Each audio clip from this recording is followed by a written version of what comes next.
This program features live coverage of an African safari and may include animal kills and carcasses. Viewer discretion is advised.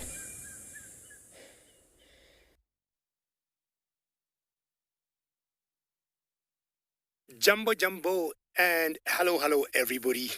A very warm welcome to our sunset safari. I am in the Masai Mara of Kenya with a pride of lions here that we call the River Pride. My name is David. Welcome aboard to your very own safari, live from the African bush.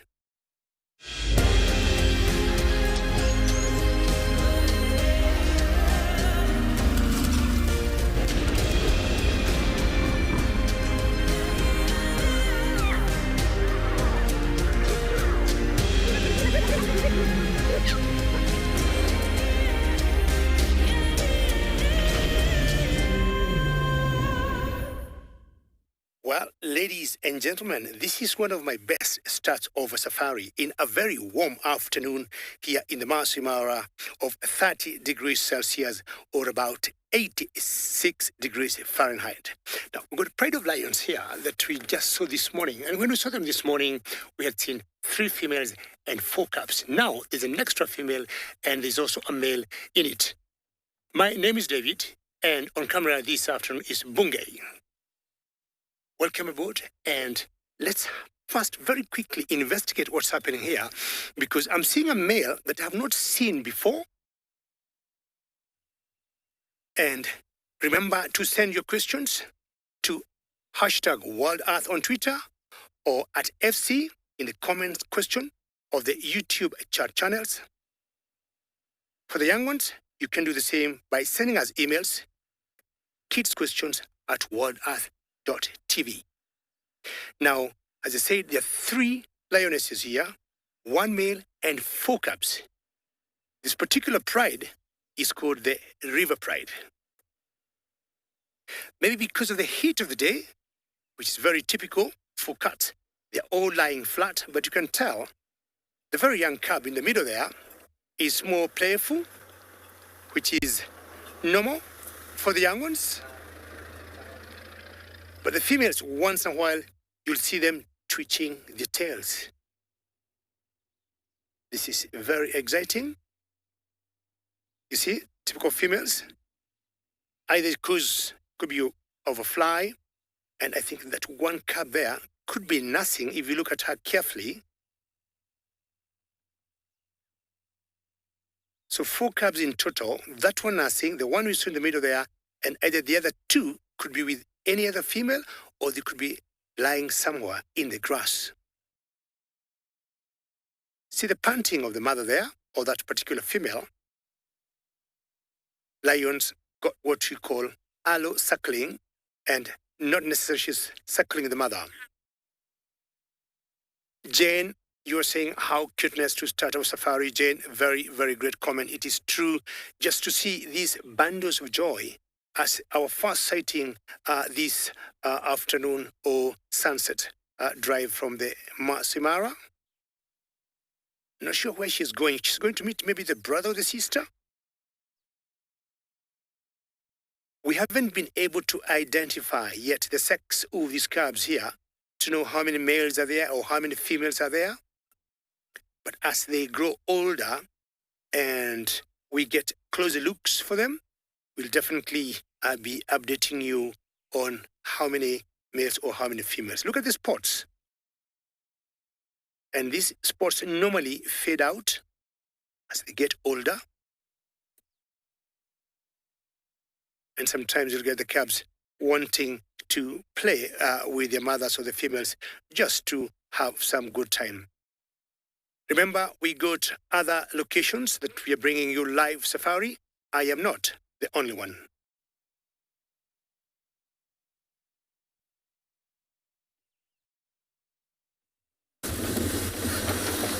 We do indeed, and we are down here in South Africa, in the northeastern corner of South Africa on Djuma.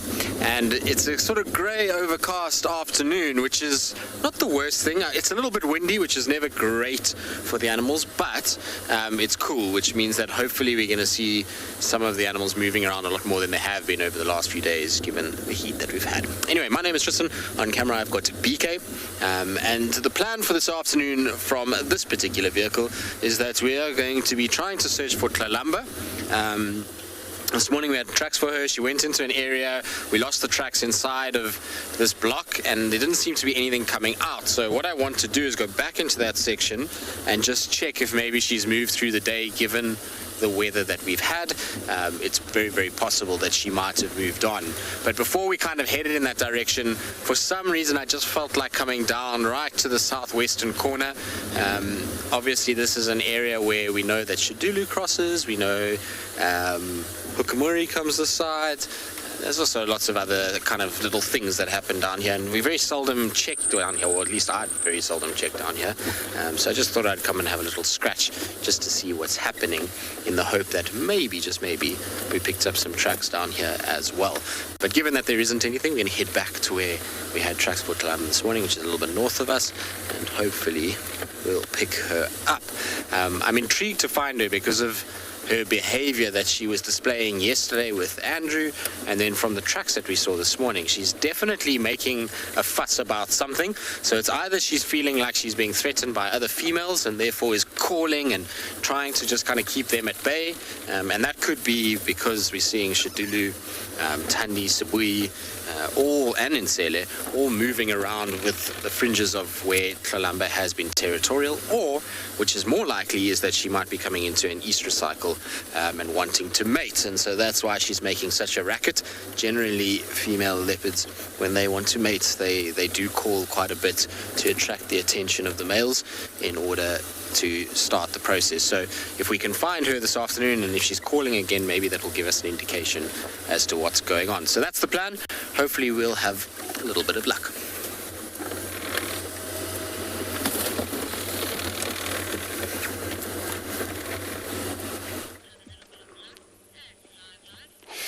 Good afternoon, everyone. Good afternoon from here at Djuma Private Game Reserve, where it's a little cloudy, but it's warmer.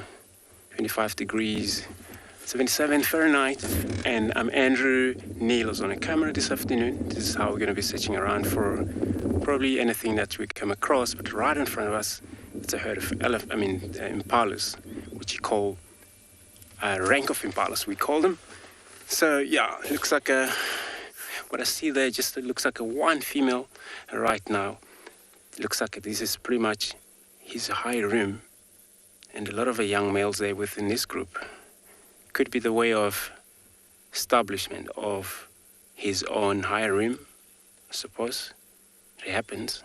But you do come across sometimes a lot of impalas, could be anything like 100, 70, 80 in number of females, including their young one. But then it's got to be one male in charge of those high rim. And for them, now, well, it's quite actually cooler for them. It's not actually warm, it's just so that, like, you know, warm kind of a cloud that's taking place, and they're still happy. You can see birds as well, you know, following this animal is so that bird can actually benefit from the animal as they move. They step a lot of an insect for birds to catch it and feed. Look at this. Some area it's kind of a very short grasses. And then of course it's not a problem with impalas. They are mixed feeder. They can sometimes vanish into the wood. They can do a little bit of a browse as well, which feed from trees. But mainly, you know, they would come out when they don't trust, especially in a windy day where a lot of, a lot of predators around, and they get disturbed. These animals, they don't want to be in the places where they don't trust most of the time. Look at this young one. Probably was last born in November. Look how big it is right now. Beautiful antelopes. So they unite, like you can see, looks like they're not going anywhere.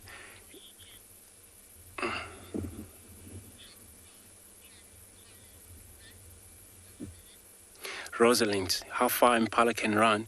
So impala can run anything from about, 65, 70 kilometers an hour. Of course, that's extremely fast for such an antelope. But, a lot of time what happens is, these predators are so clever enough, for them to hunt such animals like this. They got to use their own experience, which is the ambush.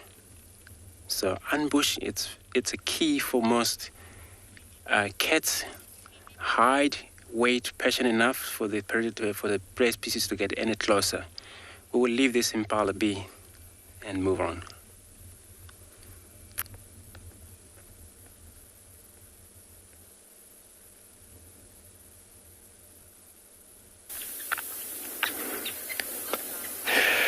Very warm welcome from myself and behind the camera, the legendary Mr. David. Welcome to Tswalu Kalahari, and we are sitting, or standing, should I say, under a beautiful, beautiful camel thorn. We looked at them this morning, and this is a monster. And within this structure, a beautiful sociable weaver nest. For this afternoon, we're thinking about going from here and then doing a little update on the mother cheetah with her 3 cubs. There's a few sociable weavers in view here that you guys can see, doing a little bit of maintenance on the nest, a little bit of feeding, and they come to and fro from the nest in these bouts throughout the day. So at the moment they're just doing a little bit of maintenance, and in the next few minutes they'll be off. Same as us, out west. We're going to go through the dunes once again, and then hopefully, fingers crossed this afternoon, we get mother and 3 cheetah out in the open. Has been a little bit difficult, but she's in a very tricky state. Obviously, very, very risky business when you got such small cubs. So she wants to do everything in her willpower to keep them safe. Beautiful little birds.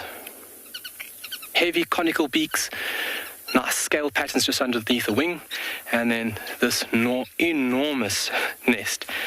Unfortunately, this little piece of the nest broke off a couple of months ago, and this will be like this for quite a while. But we'll take a little bit look at that a little bit later.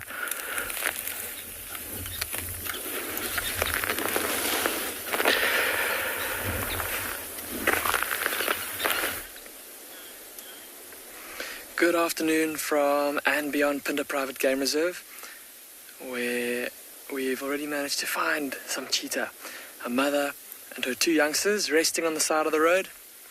My name is Damon, and behind the camera this afternoon is Craig, and we got a call from our conservation team letting us know that this mother cheetah had killed an inyala, and when we got here, that one of the youngsters had just started to feed on the carcass.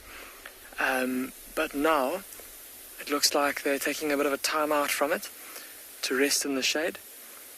Now this has not been here for long. This kill happened probably a maximum of about an hour ago, and the cheetahs are still taking it easy. Mom looking pretty relaxed, And I think just because it's still the middle of the day and it's unlikely that other large predators are going to be moving around that could come and dispossess her of this carcass, I think that's maybe why she's looking so relaxed. But I'm sure that if we just sit here for long enough, she and her cubs will get up and start to feed on the Inyala.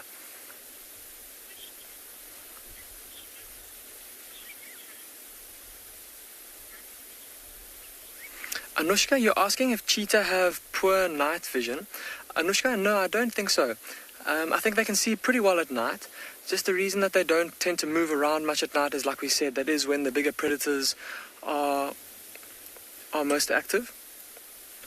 And it's also when it will be tough for them to, I suppose if they need to hunt prey, it's a bit tough for them to run at high speed through thick bush. There's a higher chance of them running into a stick or running into something and injuring themselves. I think it's mainly those two reasons, Anushka, that they're not so active at night. But I'm pretty sure, but they can see pretty well at night. I mean, they move around through open areas, so they must be able to see pretty well. Also, if you shine a light onto their eyes, which I wouldn't recommend doing, but they do have there is a reflection, so there is that layer of reflective tissue on the back of the eye or on the retina that allows them to see well in the dark.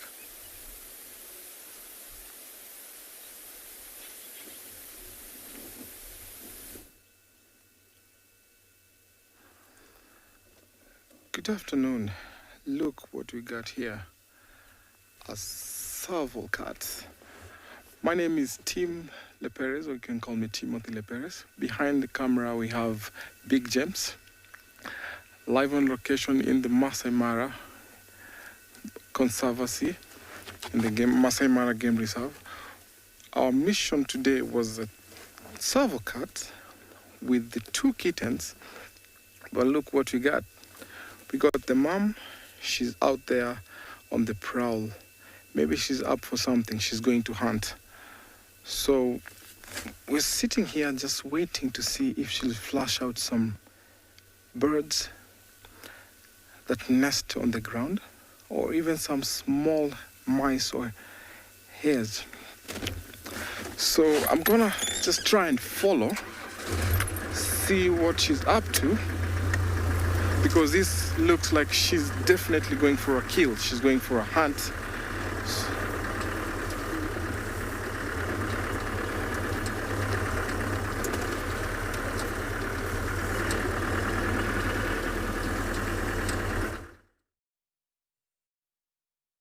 Very good luck to the Tswalu cat. And very interesting, because yesterday I saw a Tswalu cat again, I think on the afternoon drive. And just listen to that.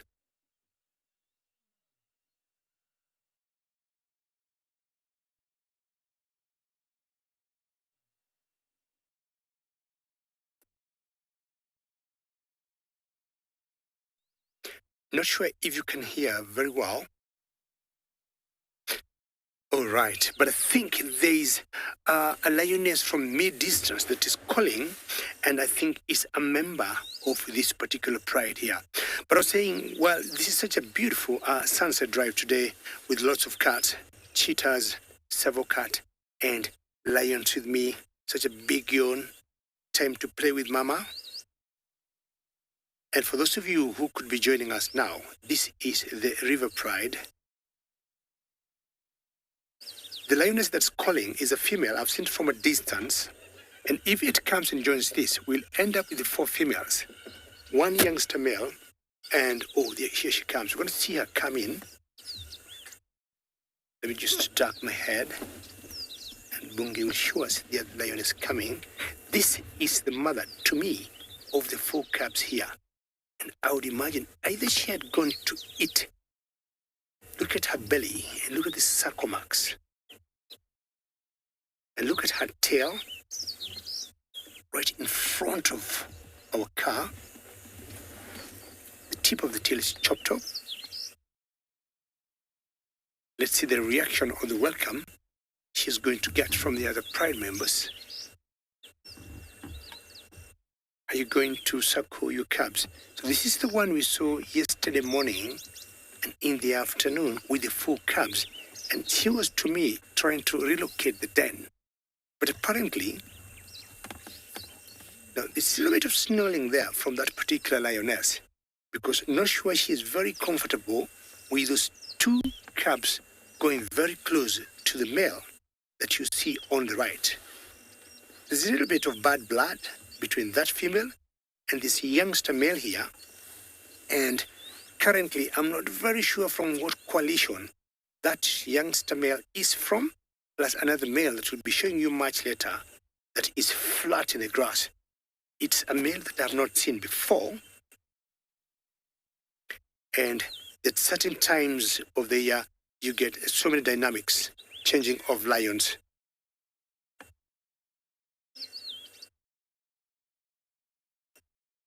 Andrew, you are wondering if the cubs will stay together once they leave the mom. In the lion's kingdom, Andrew, if all these 4 cubs are girls, or rather are females, they're going to remain in their natal pride. But if 1 or 2 or all of them are boys, at one time, 2.5 years, they'll be shown the door, and either they're going to form their own coalition. We have seen 4 brothers forming their own coalition, but if it be 1 or 2, they may choose to go join another coalition. For some time, for a couple of months, they'll be nomadic, and then they are going to settle down and have their own lives.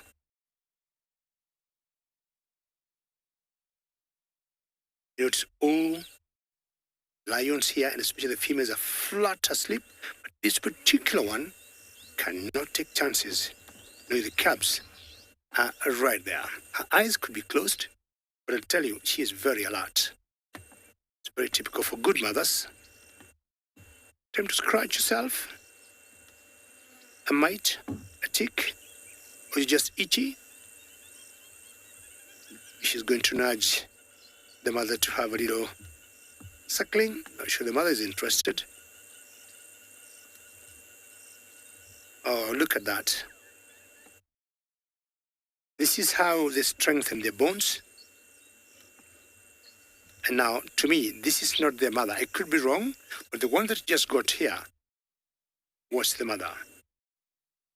But lionesses got what you call allosuckling, and if any of these other females here could have cubs, they could suckle from any one of them. And remember, we are coming to you live from the Masai Mara, and should you have any questions or comments, please send them through.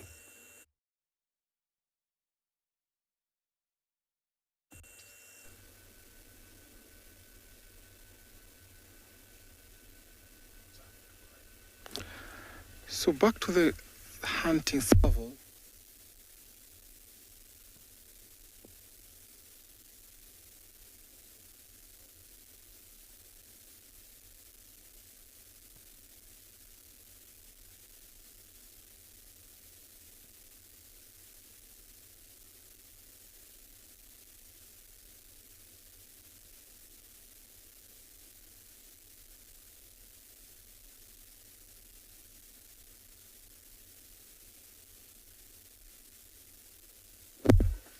So servals will come back and wait to see what's happening.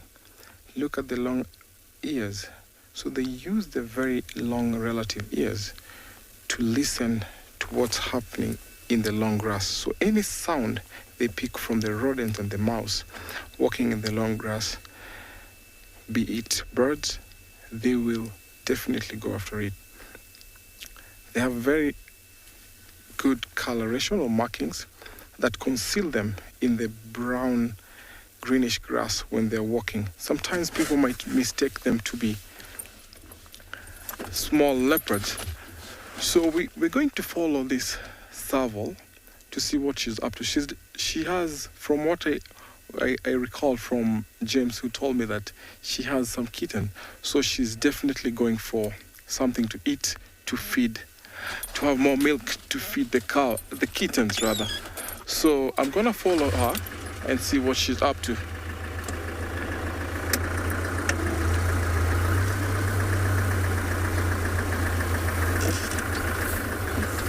So I'm gonna follow her slowly. I don't want to disturb her.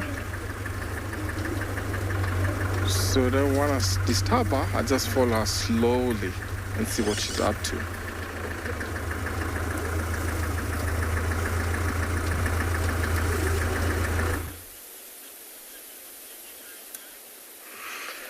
These cheetahs still haven't moved, everybody. They're still sitting in the shade, taking it easy. Mom looked like she was going to show signs or going to start thinking about getting up to start feeding. She started to yawn, she started to look around and stretch a little bit. I don't think it will be too long before she does get up and start to feed. Like I say, having a look at this carcass, it doesn't look like there's been much of it that's actually been eaten. And looking at their tummies, they look like they're pretty empty-bellied. And I'm pretty sure that they're going to come and start to feed pretty soon. It's quite a big inyala that this mother cheetah has managed to catch. And so it's going to feed her and her youngsters very well.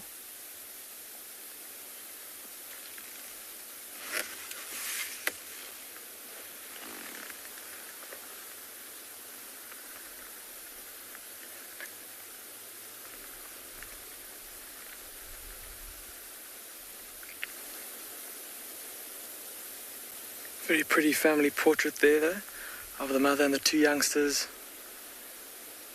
resting under the tree.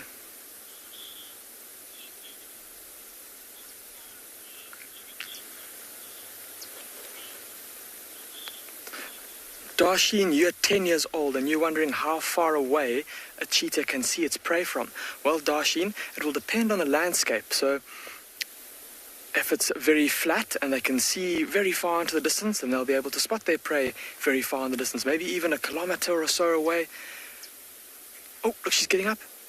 So Darsheen, they've got very, very good eyes, very sensitive eyes that are very good at spotting movement.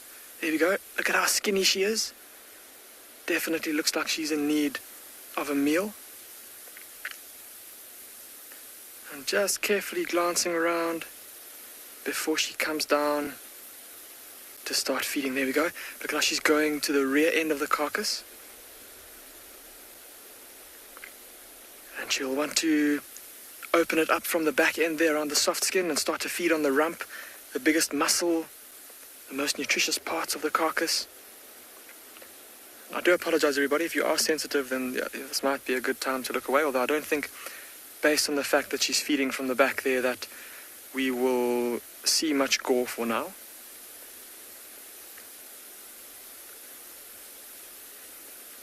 Looks like she's just working around the back there, and she'll be wanting to open it up, and then she'll start to use those cheek teeth of hers, her carnassial shear, the teeth in the back of her mouth, like a pair of scissors to cut the flesh away.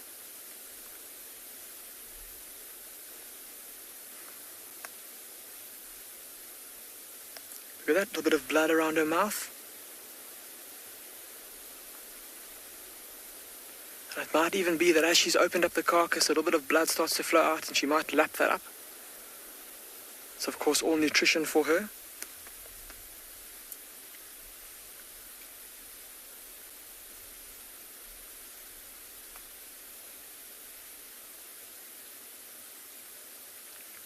Looks like she's starting to make a bit of headway. They're starting to open up the carcass more and more.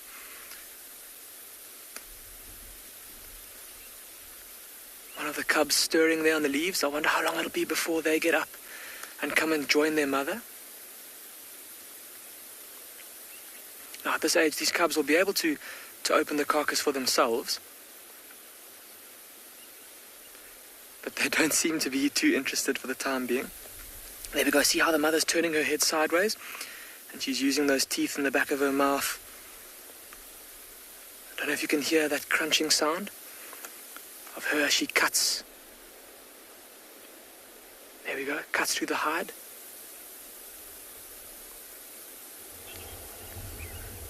It might just be too far away for us to be able to hear it through the ambient microphone. See, every now and then she kind of like spits out a tuft of hair that she gets into her mouth.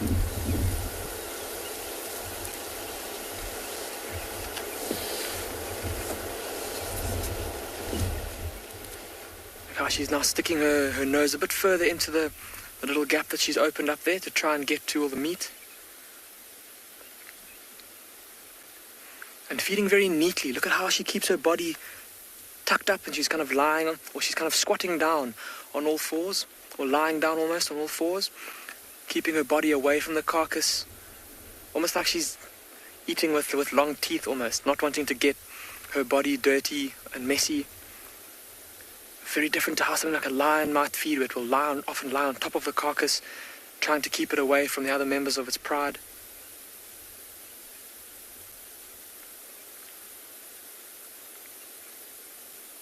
Interesting how look at how she's been feeding now for quite a while, and she hasn't lifted her head once to look around.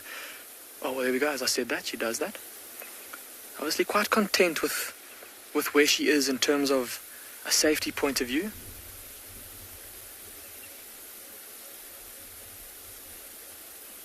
Oh, looks like she's digging right into the rump muscle.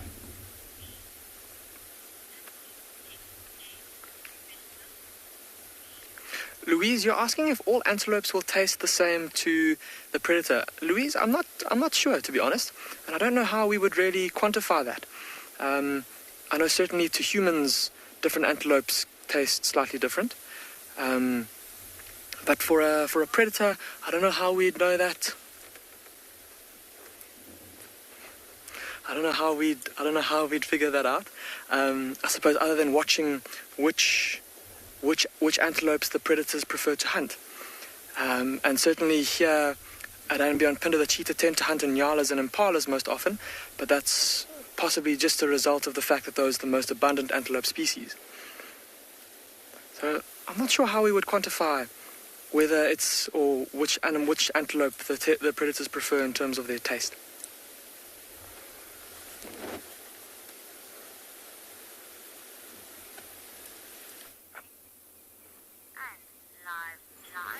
Well, I suppose a lot of it is to do with the fact, sorry, this game drive radio drives me mad. It's probably to do with the fact with rather what's easier for an animal to kill rather than what it tastes like. Anyway, we are with another crime scene, so this is not a kudu that's dead, but rather a bird. And it's an interesting one because the feathers are obviously arranged in a certain pattern. So we've got quite a tight grouping of feathers that are all sort of clumped together. There is obviously a bit of wind which will blow a lot of these feathers around and spread them out over time. But generally what you find is when a bird is killed and plucked and eaten like this, it's normally a ground-based predator. So that would be something like a genet or a civet, leopard, young cheetah have been recorded killing birds, even things like young lions, but there's no tracks here. And so what I think has happened is potentially a bird of prey has killed this crested francolin, and I say crested francolin, which I'll get into shortly, and plucked it right here on the ground and kind of in this section and thrown the feathers a little bit and eaten it. And that's probably due to the fact that the road is so quiet. We're on the main road at the moment. Now, normally in this situation, you would have found, because of the disturbance of cars, it would have flown up into a tree and then eaten it there. And then you would have found a much more spread version of these feathers. So things would have flown all over the place. But in this particular situation, they all kind of clumped together, which means that something ate it low to the ground. So it could have been a small predator like a little sparrowhawk or something like that. Now, the reason why I say that this is a crested francolin is I'm going to show you a few of their feathers that are absolutely beautiful. Crested francolins have a white marking that goes through their feathers in a straight line. If you can see on these two particular feathers, it's a little bit windy, BK, so I do apologize, but you see the white line that runs kind of straight through the middle with that sort of brownish coloration and those rusty reds on some of the feathers. That is very, very typical of a crested francolin. Also, the size and amount of feathers tends to indicate it's one of those. So unfortunate for the francolin, but their feathers really are beautiful. Often a lot of people look at these francolins and think to themselves, well, they're not very pretty birds because they shuffle around and they make a lot of noise. But when you actually have a closer inspection, particularly this smaller feather, look how pretty those colors are. Let me try and get that one out the way. Sorry, Beeks. I'm actually going to put that one down because it's getting in the way. But when you look at the coloration, this sort of brown color that you have there with that white, it's absolutely beautiful. And is a really nice kind of way to see things. But unfortunate for the Franklin, it is dead and is gone. There's no sign of it anywhere, just a few wing feathers and various other things. And so we'll leave the carcass in the crime scene and carry on our search for Tlalamba.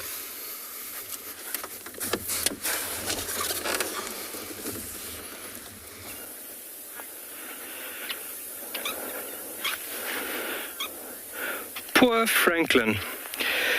We were just looking at the sociable weaver nest and we spotted something quite intriguing that we thought we had to show you guys. It's going to get nice and close. They are fairly small.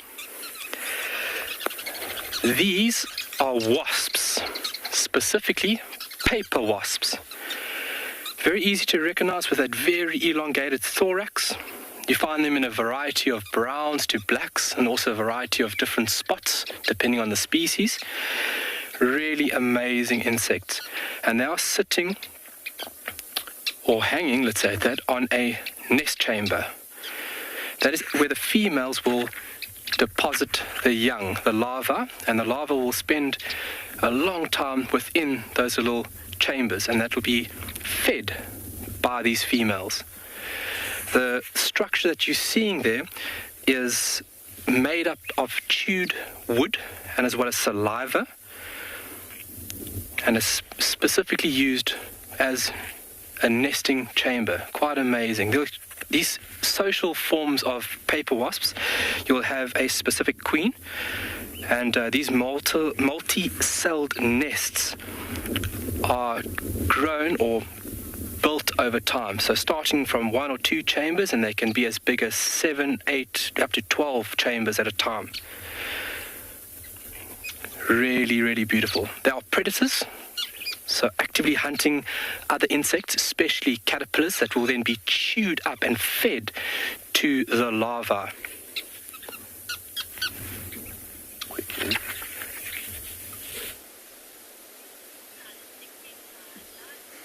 Welcome back, everybody. The sighting has just had a bit of extra drama added to it. Have a look at that elephant bull that's now wandering around at the back there. He's just come and chased these cheetah, and he was just passing through the area, and he saw the cheetah there busy feeding on the inyala, walked quite close to them. It was amazing to see how the mother didn't react, how she just lay down and watched the elephant carefully. The cubs kind of lay there too, watching their mom's reaction and watching the elephant carefully. The one little cub was hissing at the elephant in defiance. And the elephant chased them. The cheetah ran and scattered. But now the elephant, having been satisfied that he's asserted himself over the cheetah and ascertained that they're obviously no threat to him, he's relaxed a bit and he started to feed. There's one of the little cubs looking on.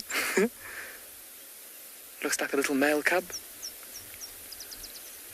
Casting a glance back to his sister, almost as if to say, look at how close I'm lying to this elephant, look at how daring I am.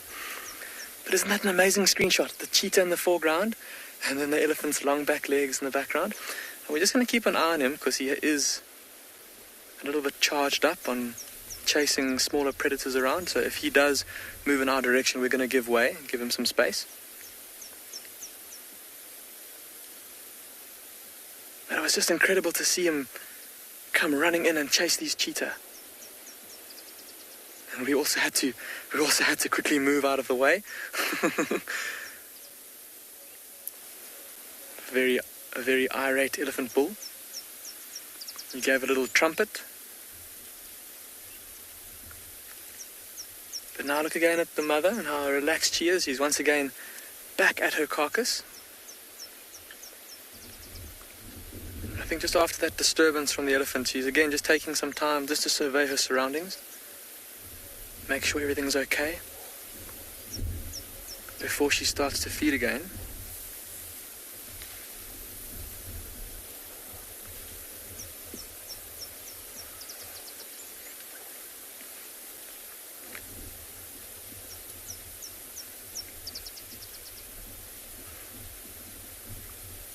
And again, the cubs still haven't come down to feed, and I wonder if they maybe didn't start to nibble on the carcass a little bit beforehand.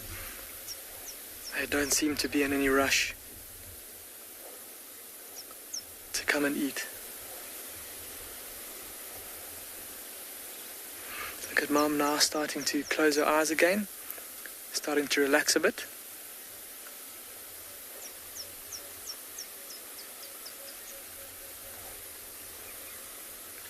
And now a little tail flick to keep the flies away. Oh, there's something quite gross, and I hope none of you are squeamish, but it looks like the Signala. See how it's lying up on the embankment with its body facing down the hill? It looks like it's dripping some of its, or I think just with the stomach being higher than the mouth, some of those juices are coming out. It's a little bit gross, but Craig and I are going to sit here and keep watching and see how long it takes for the rest of the cheetahs to come and feed.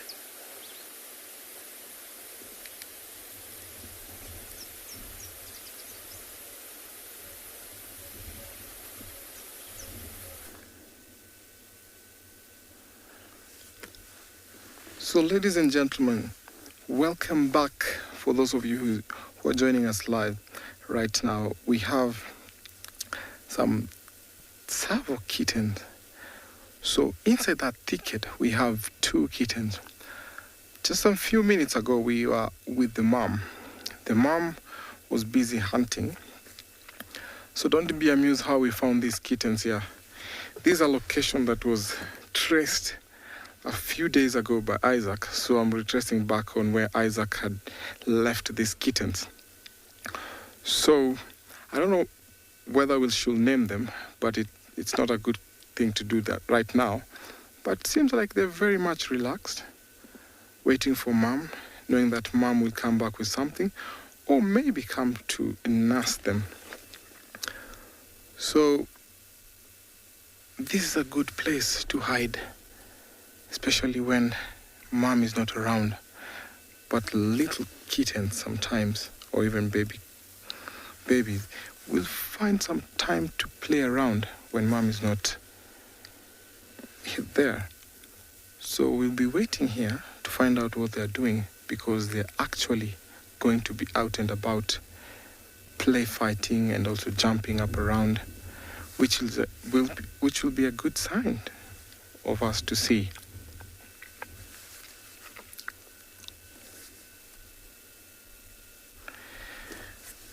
Diego, thank you for the question. My favorite animal is a leopard. Leopard being my favorite means that they are one of those animals that you find hard to find. So they play a very hard to find game. Conceal, coloration, and also the rosettes makes them difficult and hard to see. You can't imagine how many leopards we've passed. So you can't imagine how many leopards we've passed around here. So that means leopards should be my favorite, because they're hard to find, and also the way they kill is phenomenal. So this little kitten. Good afternoon and welcome to And Beyond Ngala, where you can just see the last elephant of this herd disappearing. My name is Marna, and behind the camera with me is Gert. So this afternoon we were planning on heading to a waterhole to see if we can find a pride of lions that was there earlier this morning. And then we bumped into this herd of elephants on the way there. But I think the last one just disappeared into the bush there. So we might just continue on and see if we can find those lions.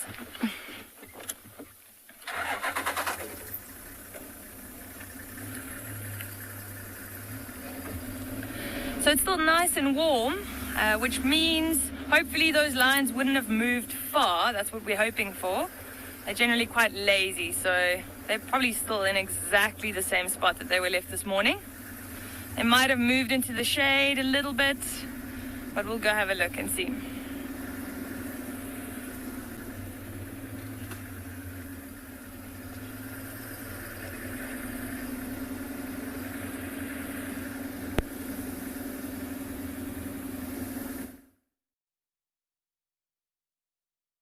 Well, not bad to see an elephant, and good luck in spotting lions. Well, I have remained in the same spot since we started the drive about 45 minutes ago or so, and I don't think I'm in a hurry to leave. Now, the changes here are happening every few minutes, and I guess this could be the pride male or the father of these four cubs here. Look at his size, look at the mane, and a few minutes ago I started smelling like there's some kind of prey that they might have brought down earlier today. And then she's behaving a little bit funny, like she got some uncomfortable tummy, and also wondering, does he got some prey where he is? I can smell some dead flesh somewhere, like what was being devoured by the cheetah, the kudu. But now here I can't see the kill because of the bushes and the grass.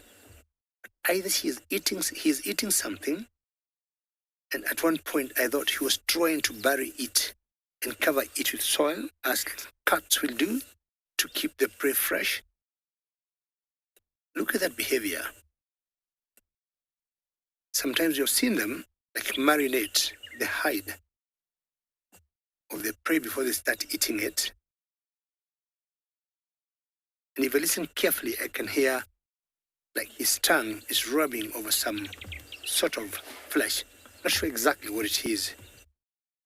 But every time as it has gotten warmer here, I've smelled and picked some dead carcass in the air, and I do not know what it is. Possibly, there could be a kill right there.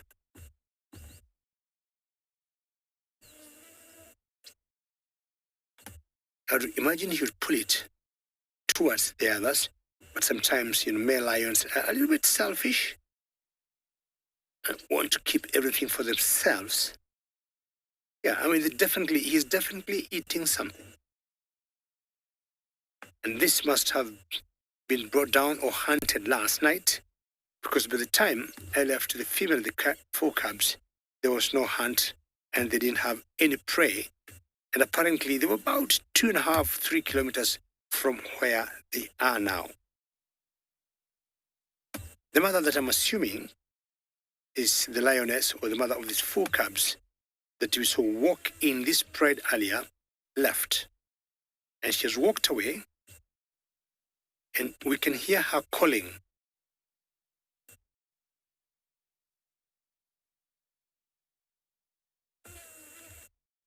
Judo, we are guessing these cubs could be about a month. It's a very quick guess. Lions cubs, you have to look at them very carefully, but currently they have opened their eyes, they're moving, they're jumping around. So Judo, my guess now, is just about a month old. And not very far from where they are. Oh, that one is a female, definitely. At least we have one female here of the four. So we are left with 3 to tell their sex. Look at how playful lion cubs are. And this gives you a lot of joy just to watch them wrestle each other. And you can see the teeth have popped up. Look at them carefully. These two have been very playful since we started the drive, unlike the other two that have just been lying flat.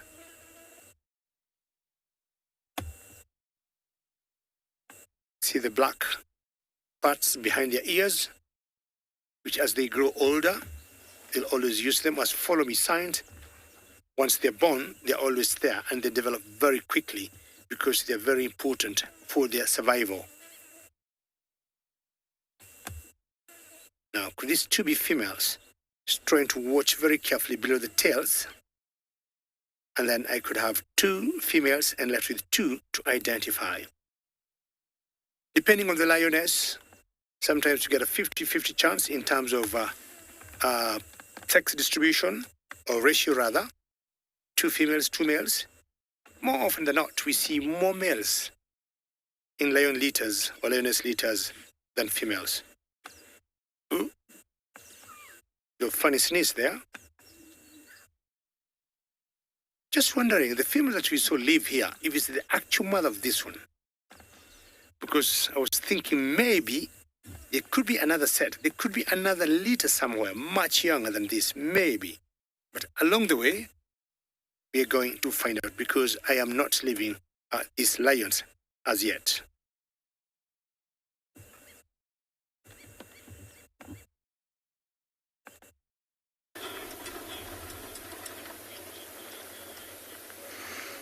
The young female cheetah has started to feed everybody. Look how she's gone to the spot where her mother was feeding earlier.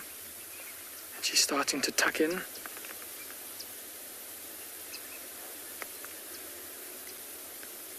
just like her mom, also using her carnassial shear, those back teeth in the back of her mouth, to cut away the flesh.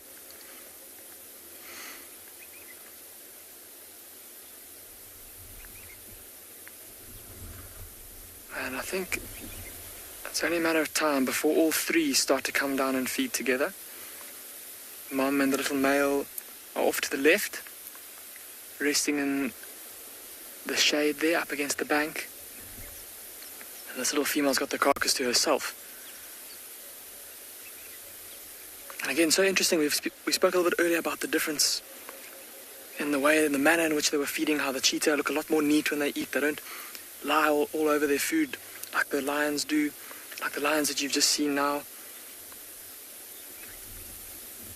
A lot more kind of orderly around a carcass, often our cheetah, especially a mother with her little ones. Not as much competition. There might be the odd little growl from the mother to her cubs, or from the cubs to their mother or to each other, to say, hey, keep away from my piece of the carcass. But generally speaking, a lot more orderly. Look at how this little female is really getting stuck into the carcass, busy feeding.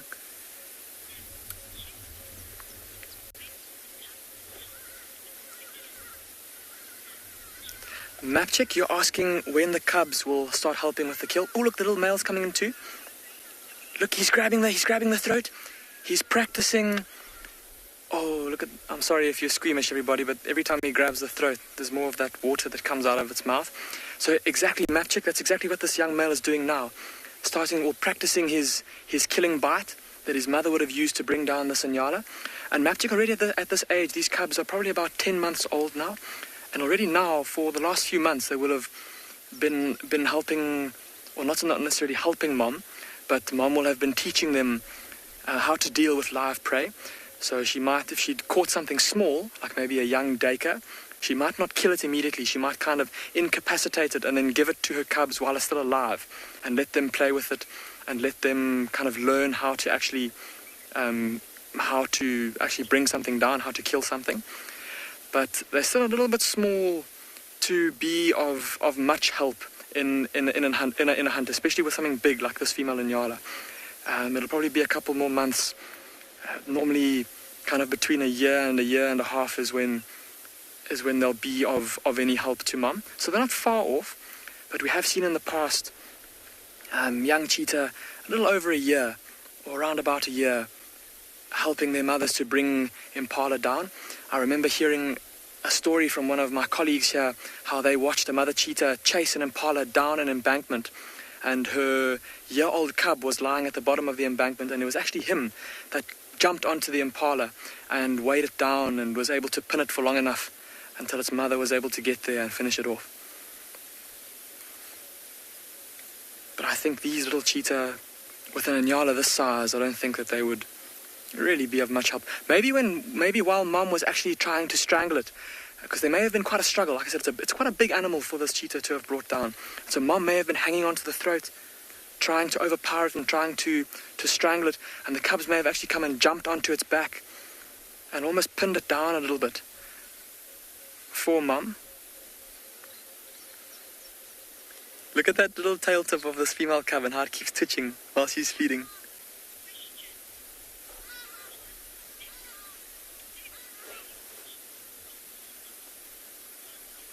Cosmic, you're asking if cheetah always eat from the rear end. And Cosmic, most of the time, especially with a larger carcass, yes, they will. They'll open up the rear end, and like I was saying earlier, there's obviously that big mass of muscle around the rump, and that's normally where they'll start feeding. They'll feed there. It's also one of the I suppose, one of the easier places to open the carcass up from. There's that soft skin on the inside of the back legs, and then they're able to then tear the skin open and start to feed on the flesh. And normally from there they'll work their way onto the soft meat around the belly and up through the ribs onto the back and the shoulder. And if it's a small enough carcass, from then on to kind of the chest and the neck. It often goes from back to front, not necessarily in the order that I've given, but normally it starts from the rear end.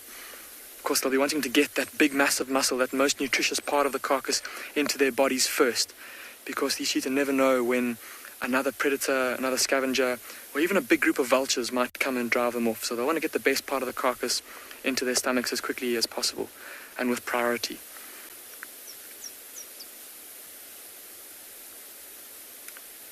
Oh, look at the little bit of blood that's on her tummy. Oh, no, it's not blood, it's a leaf. Never mind. Here you go, the young male's moving in too. He's watched how his sister has just sat up momentarily, and he's taking this chance to also move in and start to feed. And Craig and I are not going anywhere. We're going to keep watching these cheetah, and hopefully Mom comes and joins them, and we'll be able to watch all three of them feeding together at the same time.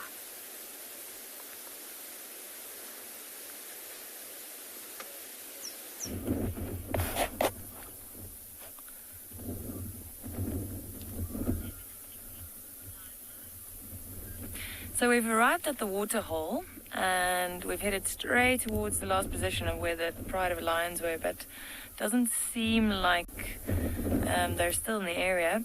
We have, however, found a little black-backed jackal, a pair of them actually. The one just ran off into the bushes, and the other one's just taking cover in a little drainage line or a little dip, a dry riverbed walk, or running into the bigger water hole. But we are still searching, so we're going to check the tree line around this water hole, because that's probably where these lions headed towards. Really nice to see these little jackals around. So in this area we generally find, or you can find, two kinds of jackal. The black-backed jackal and then the side-striped jackal. So I can tell that this is the black-back just because of the coloration. We saw the one running off, so we had a really good view of his backside. And usually when you see a white tip to the tail, that means it's a side-striped. Side-striped's also a little bit more shaggy. I would almost say almost more wolf-like, I'd say. And more fuzzy compared to these little guys.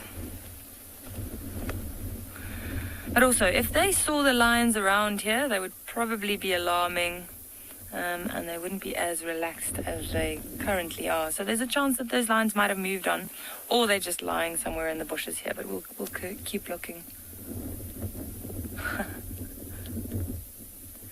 Very aware though, ears pulled back. There's quite a bit of a breeze, or the wind is picking up. So this little jackal also has to be very aware of what's going on around it.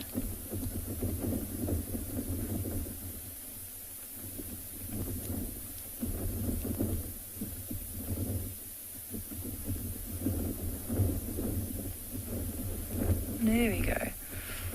Now you can see the black on the back, where the name comes from, and then also like a, ooh, lovely. I mentioned the tail, which is one of the major differences, or a quick reference actually. So you can see this one doesn't have the black tip or the white tip to the tail like the side striped. Just finishing off there.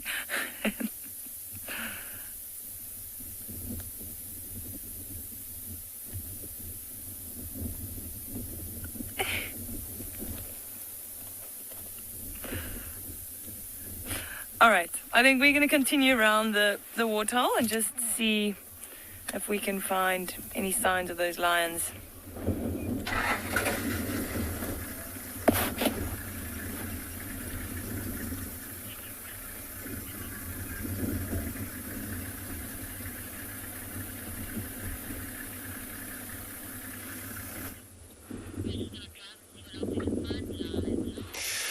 Beautiful. Now what we just come across this beautiful striped animal, plain zebra. Yeah, looks like a, when we get in this area, we find that, they're kind of running around, and we stop and have a look to see if there's anything to disturb them, but nothing. Looks like they were just kind of happy with the weather.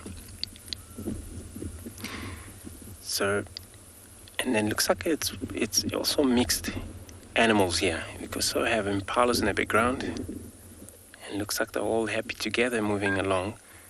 And remember, they're all, herbivore species. If you can look through this bush, imagine what will happen in a raining season where you can't get through that. But you still have a little bit of they're moving through behind the bush. But again, with the zebras, with the stripe build such a, very safety camouflage, especially when in the bush, and they don't really actually come visible. And also when they're together, they tend to, confuse predators the way they run, especially during a hot. And they finally, the stripe display when they run away from the danger, finally found the line, stop and see what is happening with this thing right in front of them. But yeah, that's called a dazzling. That's a dazzle of a zebra.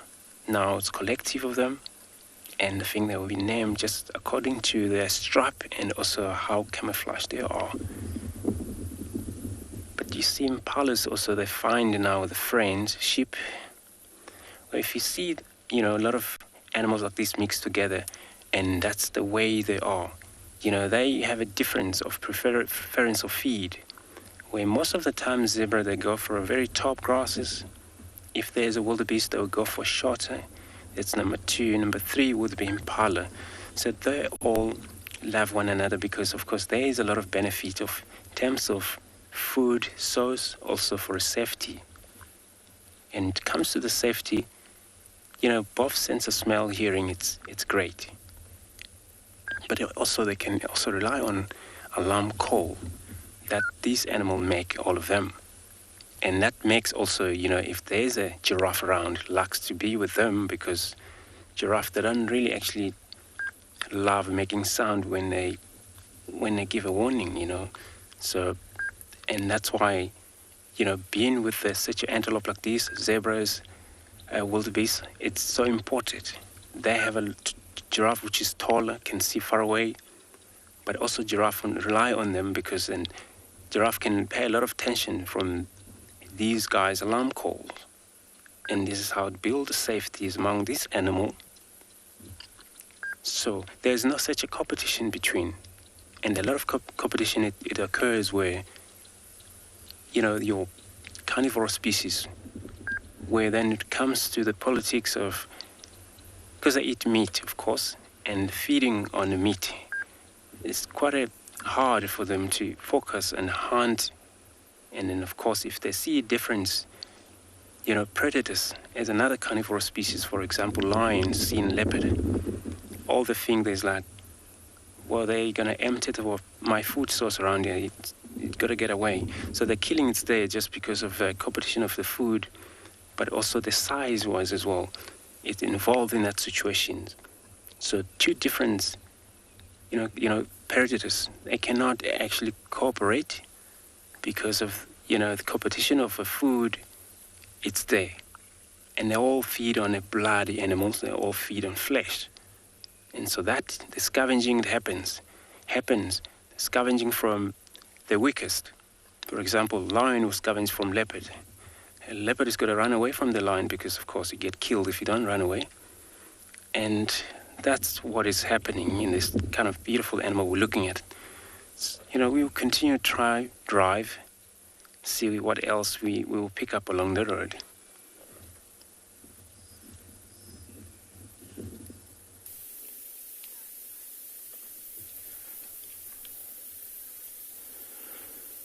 All right, quick quiz. Can anybody see the antelope? And if you can, what antelope is it? There's 1 or 2 telltale signs here that can give it away. For now, this animal was busy grazing, and it grazed into the shade, did a little bit of horn thrashing, and is now getting tucked under that blackthorn. It's also nice and cool under there, so it's a win-win situation for him right now. Here he comes. So while doing a bit of grazing, if you have a little bit of shade and it makes it a little more comfortable, it is great news. Tail wagging, obviously chasing away the flies. Wow, there we go.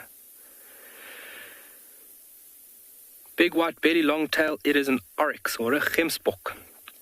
They are mainly grazers, but through different periods when time is tough, or times are tough, they will also go onto leaves, pods, fallen pods like the camel thorn, fruits, succulents, it even roots at times. This antelope will also dig for a bit of nourishment when needed. He should be coming through there now. Let's just take a look. He's a little bit camera shy. We've seen this guy before. He's a little bit camera shy. There he is. Okay, he's ready to... Oh, look at that. Browsing on the flowers. Fantastic. So being an animal that is found within the arid regions of South Africa, and as well as being a very tough animal, it'll have to utilize different food items through different times. Whatever's available, and when it needs it, it will go for it. But what a vast landscape. Makes the animal look tiny. It makes it look like a dinky toy. We are still continuing out west. We will be visiting Mom and 3 cheetah.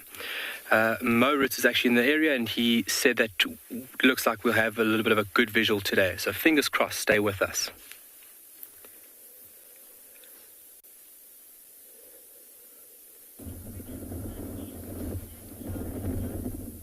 So we're still at the waterhole, and we've come across something quite special.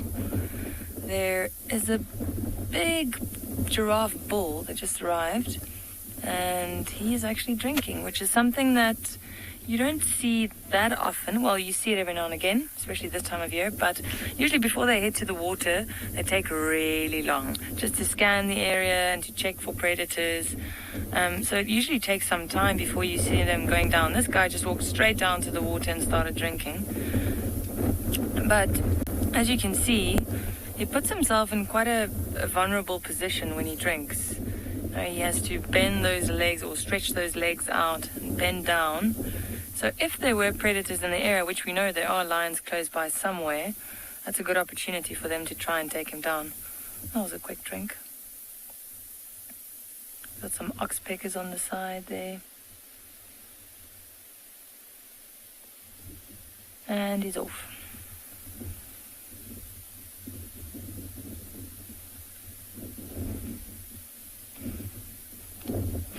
Notice as he's walking away, you'll see that the white behind the ears is quite prominent, and that's also, I'm sure you've heard of the follow me sign with a lot of these animals. A lot of guides would have spoken about that, but that's the follow me sign for the giraffe. So they're following each other through thick vegetation. They'll look for the white patches behind the ears, and that's what they'll follow.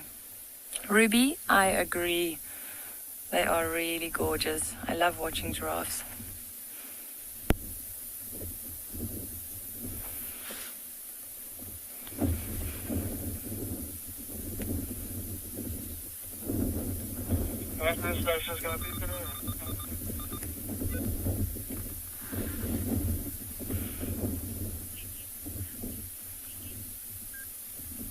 Alright, we're going to spend a little bit more time around the waterhole and see if we can find this pride.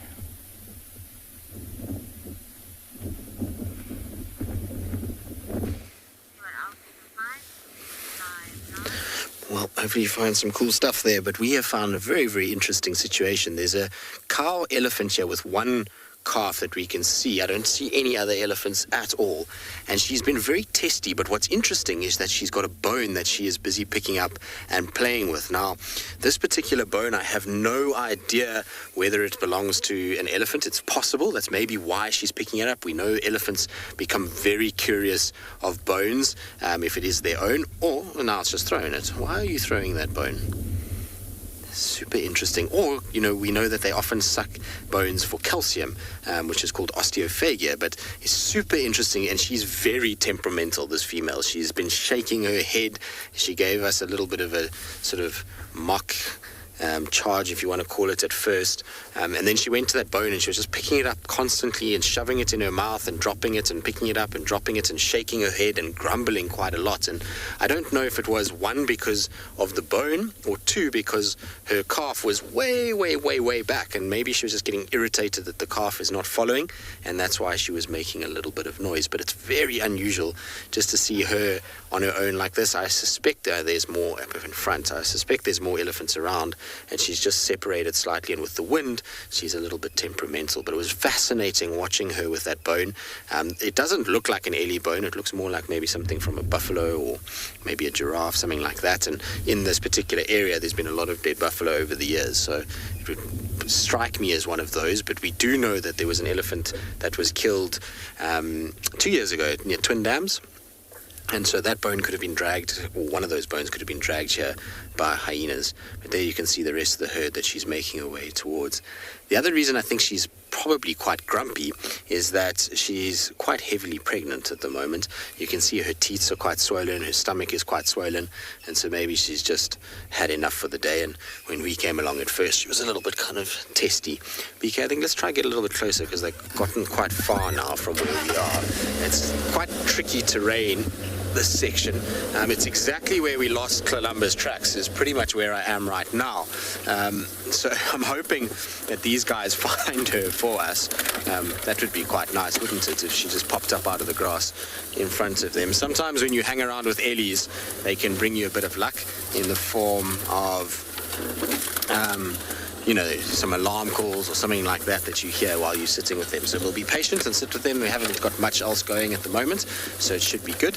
I'm going to try and catch up and see if we can get a better view.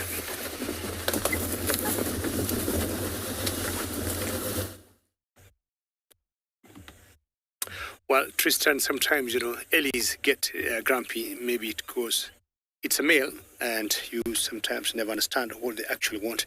Now, I'm trying to look at this male here that is feeding, and maybe I'd request all of you to see if, by looking at his mane and face, whether we could identify who he is. But before we do that, we're also trying to find out what he is eating. You remember earlier, I guessed and thought what he was doing that time. He was trying to pull some prey towards himself. And I mentioned how selfish sometimes males be. They tend to eat on their own. That small little cub getting so close, I would guess, to daddy. We'll find out if he'll be kind enough and share this very early dinner. But now, way back in this particular area I am, we had a coalition of lions that we called the Triangle Boys. And the Triangle Boys were three. We had one that we called Halftail. Another one was Fang, and the third one was called Blondie. Blondie just disappeared, and the two males remained. I'm not saying this is Blondie, because I remember Blondie had a huge scar between the nose and the eye. Not sure anybody would be having any face shots of Blondie. I'd be more than happy if you could help me identify this male. I do not know totally who he is. That cub is building so much courage.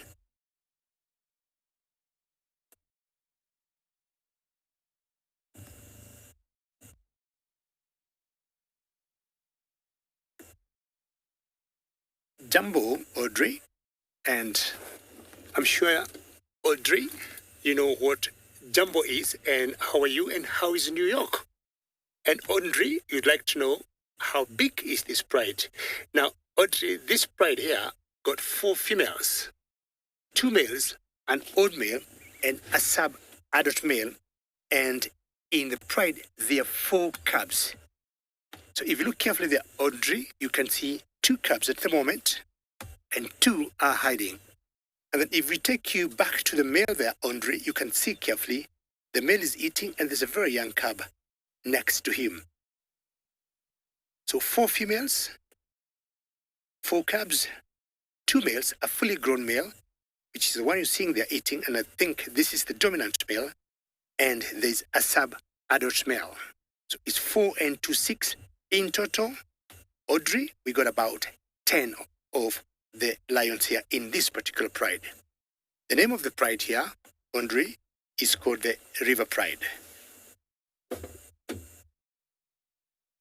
would imagine, Andre, you love lions. And when they eat, more often than not, you'll get the females always do the big job of hunting. Once the prey is brought on the table, you'll get the male eating first. The females will come much later on once this big boy here is full. So, Andre, I'm still trying to identify which male this one is, because here in Africa, we know our lions very well. We'll know the pride. And if any one of them goes missing, we'll know. When they get pregnant, we know. And when, of course, they give birth. Earlier, he was not eating because it was rather hot when we started the safari.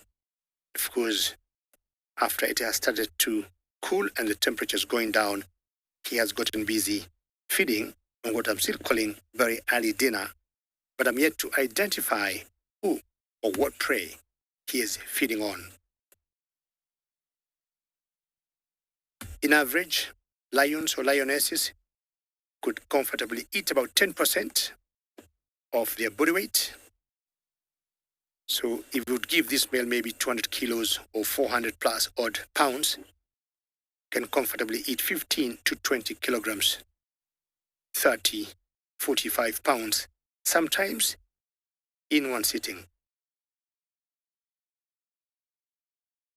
But looking at the bellies of the females, you can tell they're very well fed. And Andre, I hope you're going to take so many screenshots of this. And possibly, I'd be happy if you could send some to us.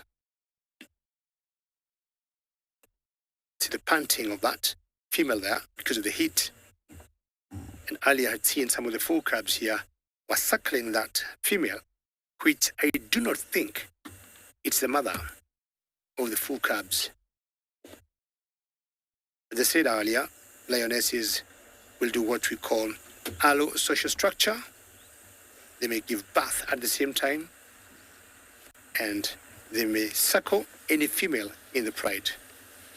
I'll spend a few more minutes here to see if the one I'm guessing to be the mother will be back.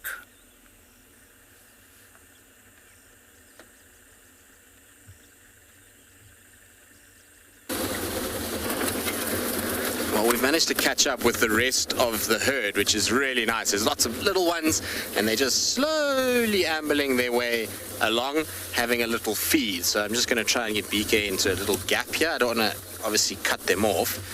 So they're kind of moving away from us slightly, but there's lots and tiny little babies in the group, which is really cool to see. And they're fairly relaxed now that even the grumpy female, who I suspect is the matriarch of this group, given her size in relation to everybody else, she's much, much larger.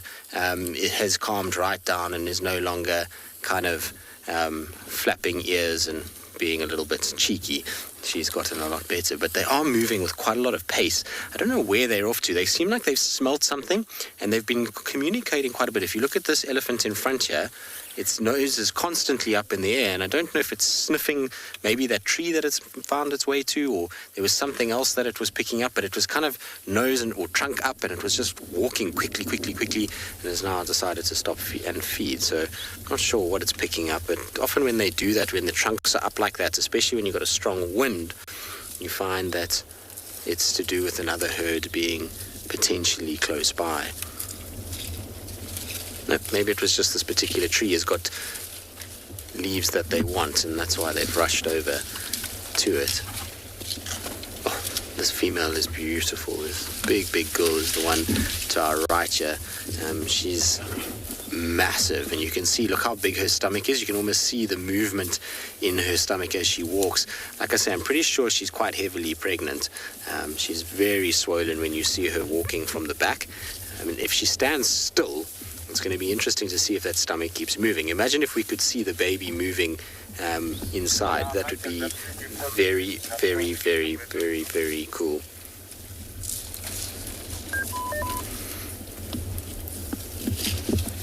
I must admit, I love spending time with these guys. They're a little bit edgy today, like I say, because of the wind that's blowing. It's quite a strong breeze that's coming through this area at the moment, and they typically don't like wind. And so what you'll find is they're a little bit more jumpy when it's windy. As I know, how long is an elephant pregnant for? Well, for 22 months, which is a long period of time when you think about it.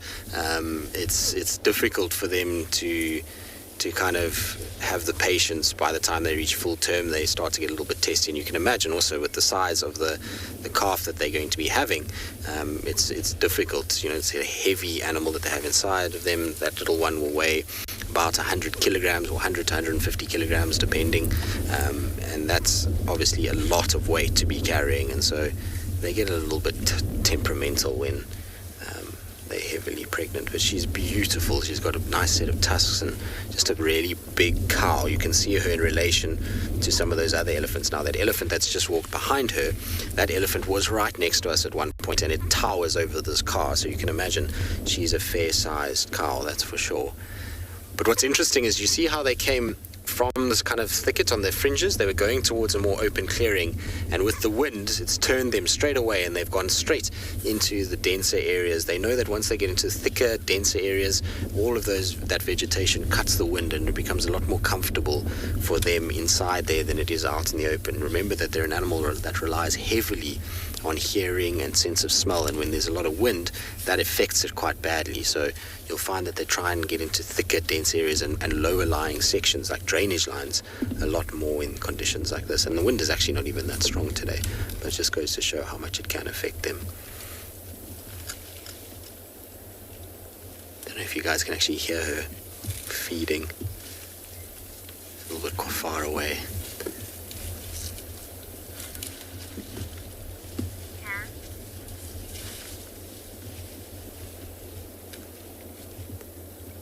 Sometimes I love just sitting with these guys and just keeping quiet and listening to the sounds that they make, and the feeding and the breaking of branches and the grumbles that they often produce.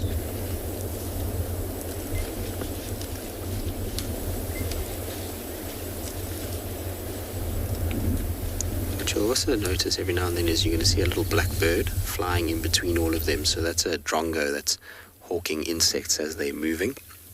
So being big animals, they disturb quite a lot of insects, and that makes it easy for those drongos to be able to hawk them. So a clever little bird to follow the ellies. All right, we're going to leave these ellies. I'm not going to go crashing through this thicket following them in this wind, and try and see if we can go and find Kalamba.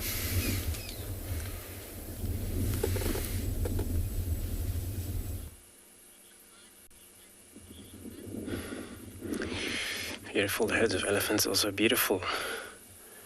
If some of them come pregnancy, wouldn't surprise me, since they give birth all year round. And now what we come across in this area is bull giraffe, a male giraffe feeding. You can see how sticking his tongues out. Look at that. They're an amazing animal. So we're looking at the bull giraffe. You can tell from its head. So, and on top of these horn, it's balded up. It's bald, it's like patched. There is no hair in there, but also the size of the animals. Look at them. So this is how I finally quickly know exactly what we're looking at right now. Know the female. But, it's giraffe, they're browsers, spend a lot of their time, standing up, feed. Now is trying to do in there, it's a lot of now all flowering over trees, different trees, but their favorite food is they sometimes go down to a drainage line system where there's a lot of thorn trees, all different kinds, acacias, but they were able to work on that and use these very prehensile tongues they got, able to go through canopies of branches, and this is how they finally get their meal down for the day. But for them, spending a lot of time standing up, it helps a lot with their chewing cud, which they must chew cud standing up. They can lie down, but doing that making sure it's safe around them, because once they're down, comes vulnerable again, same as when they're drinking. It's the same situations. So, and that's why, giraffe, for them spending time standing up, it helps them. It helps for safety. But, regurgitate the card, bring it up to the mouth to be rechewed, it's quite easy. Many times giraffe, if you look at their ears, most giraffes, they have pale ears, which are visible from the way distance.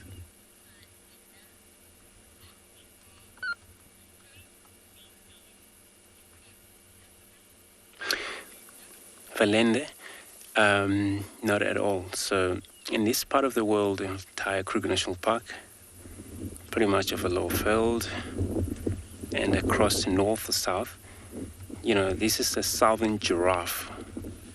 But there's Maasai giraffe, and there's a reticulated giraffe as well. And then Masai Mara, there you may find a lot different species compared to these. But, again, looking at the animal can be a little bit difficult to tell or make the difference which one you're looking at, the species. So, but they, the pattern itself, I will call them a pattern, spot pattern they got, slightly different if you look at the does. And that's what now we get here. So we don't get those reticulated giraffe or Maasai giraffe in this area. Oh, there's a zebra on front of the giraffe. Can you see that? Looks like a little glimpse of zebra back there. And this is what I was trying to explain earlier, how these animals like to associate together this way. So it's for safety. So yeah, we're looking at the southern giraffe. So giraffe, they can be extremely, for their own protections, they kick, and they kick badly. That possible lion can die if they don't know how to hunt that animal. A lot of time they run that animal into various rocky sections so that the animal will fall off and they'll go into it. Otherwise, it's very hard. And you will leave this animal moving and will carry on search again.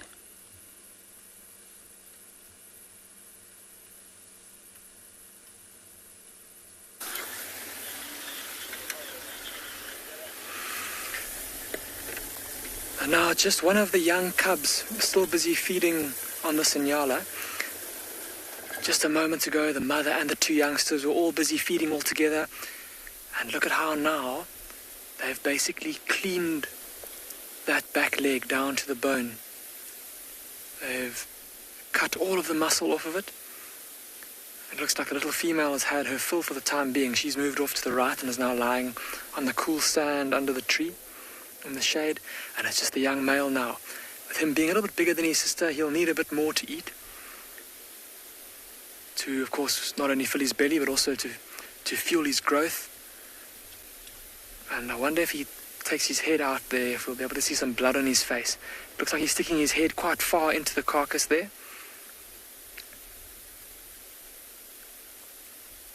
Really getting stuck in.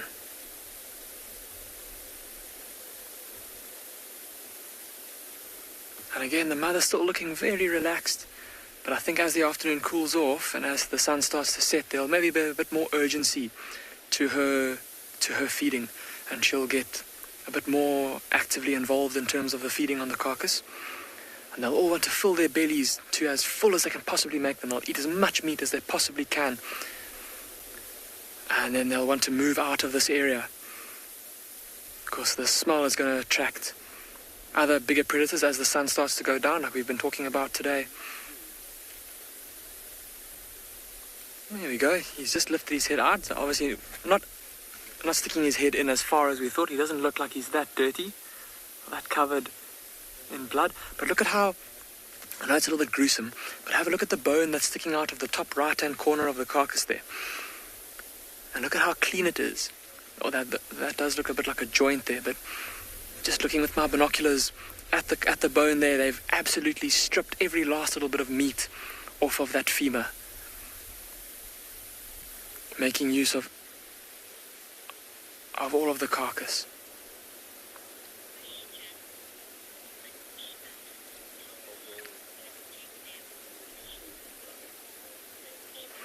Anushka, you're asking how long it will take them to finish this carcass. Anushka, to be honest, I don't think that these 3 cheetah are going to be able to finish everything of this carcass. Now, cheetah, with their jaws being quite small, they won't be able to eat as much of the carcass as something like a leopard or a lion or a hyena that's got stronger jaws that can crunch through the bones. But in terms of filling their bellies, Anushka, they'll probably feed for, if they get going properly, maybe about an hour. I remember, and you may even remember as well, Anushka, a couple of months ago, it was actually this same mother cheetah and her 2 youngsters that killed a grey duiker. And we timed them. It took them an hour and 10 minutes to finish the entire carcass. And now that animal is a fraction of the size of this Inyala. And they didn't even quite manage to fill their bellies completely on that carcass. So, Anushka, I think that they'll feed for, or at least once they get going properly, each cheetah will spend at least an hour feeding on this carcass. But I suppose it depends how fast they feed. And already now, looking at this young male, it looks like his belly is really starting to bulge a bit. He doesn't look like he's completely full. He still has a bit of space in there, and he'll keep feeding until his belly's full.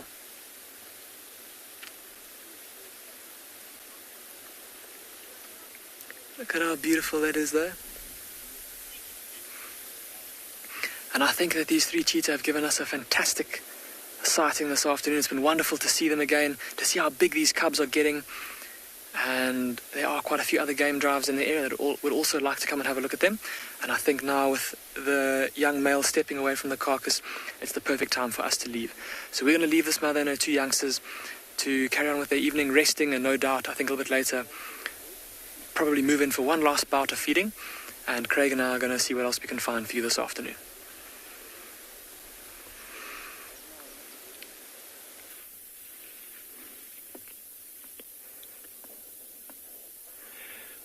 Wow, jam-packed afternoon for cheetah. We are finally in a position where we can get a good view of these little cubs. They're currently very busy, over mom, chasing each other, and all she wants to do is relax. You can see it's fairly warm, so she's found a nice shady spot just to reside under. And these little cubs have got energy.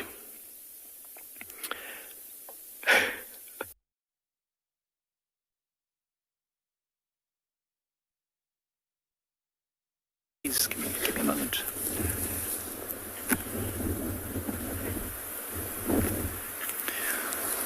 We are sitting at Ndlovu Dam, and there are 2 big warthogs that have just come down. Looks like both males.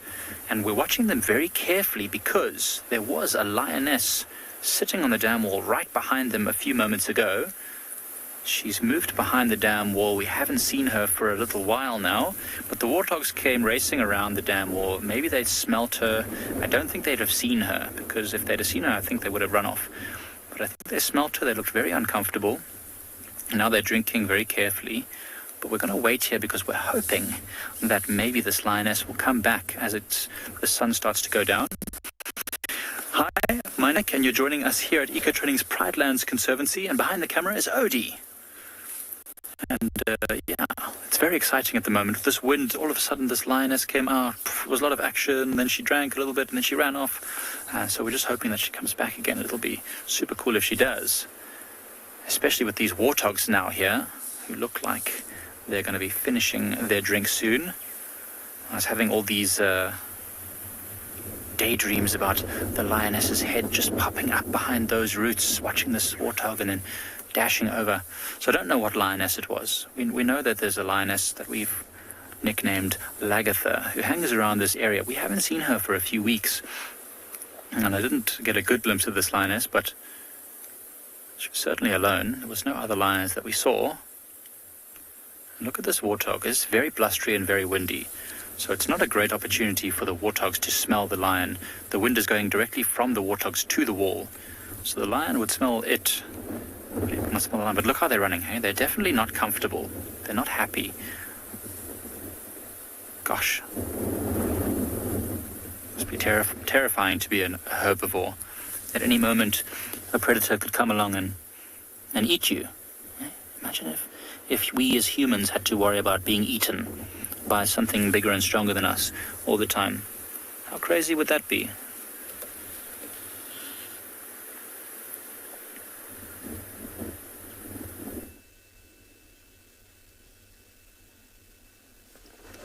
Jumbo jumbo everyone.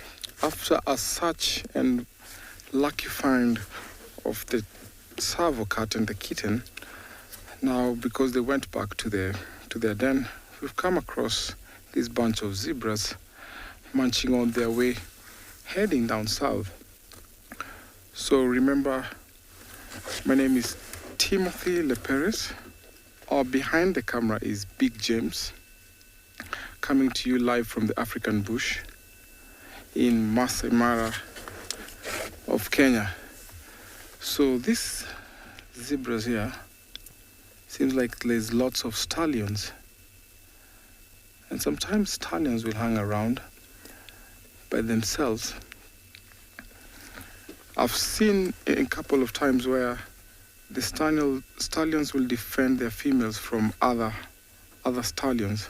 So this one here is looking away because I can see there's some females over on the side where some taupe is also following them.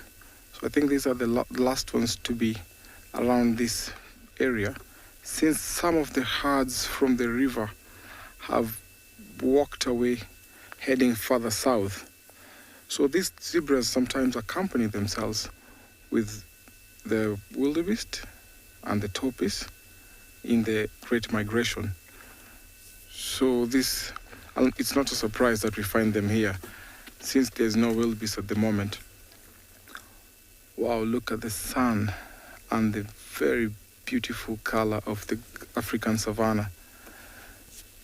So over in the distance, the zebras seems like they'll stay here for a while, rest as they continue feeding. Not sure whether we'll follow them, because I've seen a big herd also further in the distance, which seems like a very nice dazzle or zeal of zebras to follow.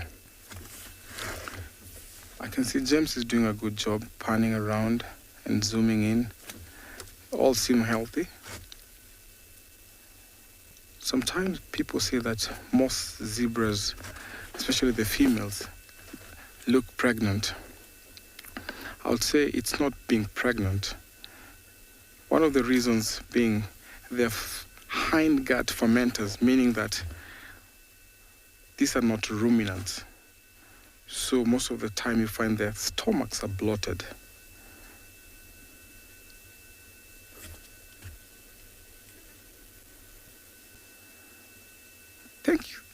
Thank you, Sansa, for your nice comment. Yes, zebras are beautiful. Very, very well commented. So these zebras have all the different patterns. These are the ones that we find commonly here in East Africa, especially south of the savannah or south of Kenya, which we call them the common zebra or the Bachel zebra. Further north of Kenya, we have the gravy zebras. So the difference are markings, of course, and also the size. Some of these walk in very big herds. The gravy zebras will be in very not big numbers, especially the stallion, who is territorial, as compared to these ones that are not really territorial. Wow, look at that. We have some elephants in the background. See, it's that time of the day when the sun is going down, so it's really getting cool. So the elephants are not flapping as much. You can see the teeny tiny babies in the midst of the herd being shielded away from the sun. And they're walking slowly. I think they could be heading further up, because these are the ones we saw earlier this morning coming from the river.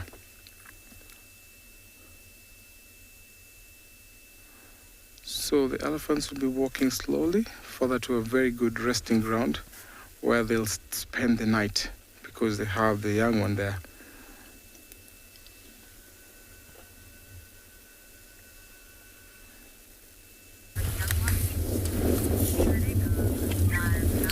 Well, from elephants up in East Africa to elephants in South Africa, as we were leaving that herd, so two more popped up behind us, and they have been very obliging. It's a massive cow with her young one, and they've just really been sitting next to the car having a nice slow feed up until a few minutes ago. Now they've started to walk a little bit, and the little one's going behind a tree. But these two seem super content in just taking it slow. They're not rushing around like the rest that we've already seen. They're going nice and easy and feeding when they can and just grabbing all kinds of little nutritious treats. This particular one is actually feeding off, you see there's a few flowers. If you look closely when it's pulling its trunk along, not only is there those nice green shoots that are coming through, but there's also a few flowers that will be tasty for an elephant after a dry winter, that's for sure. So pretty sure this little young one is happy to be feeding off those. Mom is not that impressed with the leaves at the moment. She's spending most of her time feeding off roots, funnily enough. So she's after the cambium layer. So Jonathan, you're asking signs of elephant charges and what makes a charge, I suppose. So there's a few kind of key components to it. It's not always the same. And so I've read a lot of things where people will say that the trunk of an elephant will be tucked under its chin and that it will drop its head. And that's not always the case. I mean, I've seen elephants charging with trunks out, so they don't always drop their trunk down. But essentially, when you see their tail go dead straight behind them, that's an indication that the animal is in some way alert and stressed to a situation. If you see ears out, facing you, rocking back and forth of the front leg as if that indicates indecision with that tail out, and then accompanied by lots of vocalizing, then typically that's going to indicate something's about to happen. Now, either they're going to run away or they're going to charge. Now, if they're charging, what they generally try and do is they try and rush at you. So you're going to see them running towards you, and that often is accompanied by loud bursts of trumpeting as they're doing it, and that's all to try and intimidate you and to scare you. A lot of the time, though, when they're really serious and they're prepping to make contact with you and they actually want to prove a point, then that trumpeting quietens down quite a bit, and they'll only start to trumpet if they actually make contact with whatever it is that they're after. So most of the time, the tail is a good indicator, as well as the ears flaring as they come towards you, and then them kind of dropping their head at the last second as they prepare to hit whatever it is that they're confronting. So those are really good indicators. I find the tail a particularly good one. When that tail becomes very erect out the back, then you know that they are unhappy about something, and that could be, obviously, you might see it in a national park, and it might be something like they've come across lions or wild dogs, or it could be your presence. So just got to watch what they do from there. If they start to look straight at you with their ears flared, and like I say, that rocking foot, that can be an indication that they're starting to get a little bit irritated with your presence, and then they'll do a few sort of rush forwards at you, and if you still don't listen, then they often initiate a full charge. But it can happen, BK, let me go back for you a little bit. It can happen that they will even charge without those warning signs. Elephants can be just upset. You never know if there's a bull that's potentially been giving them a hard time over the last few days, or something like that, and so you just got to be aware and just watch what they do. But these two, you can see, are super relaxed. They don't even kind of move when we start the vehicle, which is really cool. Oh, she's so beautiful, though. I could spend all day with her, and so relaxed as well. We probably will spend a little bit more time with her, given that she's giving us a beautiful show at the moment, and so we'll see what they get up to. Hopefully, they'll come a little bit closer at some point.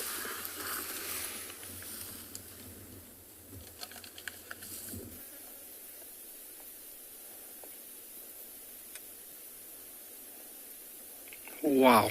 Tristan, I agree with you 100%. Elephants I could spend all day with, as well as these little guys. Still very, very busy. Irritating mom a bit, wandering off, mom calling them back. Busy bodies. they'll have these bouts of playing and then feeding and then sleeping. But we are in the action section of this afternoon with these little cubs. As Maurits would say, these little fluff balls, and they are absolutely adorable. Mom just conserving energy. Her senses are finely tuned in while these little ones do their thing. It's very important that they, from a very young age, find a playmate, and having multiple siblings like this is a very good format for these little guys to practice their agility and their skill. Because it's all learning now. From here on out until they leave mom, they have to learn every day. So playing with one another, playing is a very important thing, how young cubs develop their skills to lead up to be successful adults. And mom's pose. It looks uncomfortable, but that is a very comfortable pose for a cheetah while resting. You can see her head just nodding off. Oh, where are my cubs going? If they go too far, she'll utter a small, almost like belly purr, and you'll see the cubs do a 180 right back to her. Obviously, curiosity is growing day by day as well, so they'll venture out further and further. You know, any bit of movement, what's that funny thing there? Curiosity is a very big thing right now. Everything is brand new. Looks like he's stalking.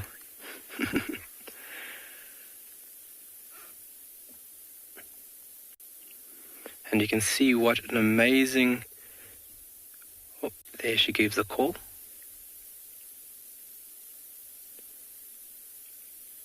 What efficient habitat this three thorn creates for this mother and these cubs.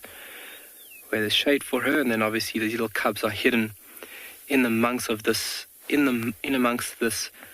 thick vegetation, obviously being concealed from airborne predators.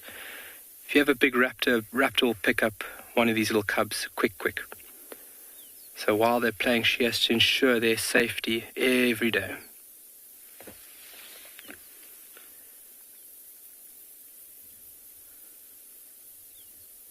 Wow, beautiful. What a privilege it is to be sitting here and looking at cheetah cubs this young. As I mentioned earlier, this is the youngest cubs I've ever seen in my career.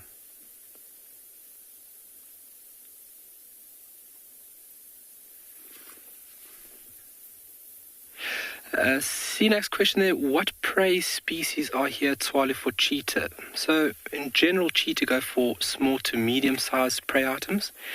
Here on Tswalu, she would be focusing on springbok, a smaller antelope called a duiker, steenbok, something which is manageable and easy for her to take down, because if she, in any format, gets injured right now, it is disastrous for her and as well as the cubs.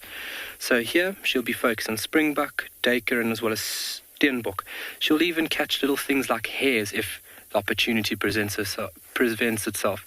Obviously, she needs to watch out for the amount of energy she's expending for the prey item that she'll be capturing. So it's Russian roulette every time a cheetah goes after a meal. And they are cats that actually push their body to the breaking point. So she needs to be very careful, and obviously experience with a cat, with a female like this, comes into vital play for not only her safety, but now the safety of these little ones. Oh, I'll stretch.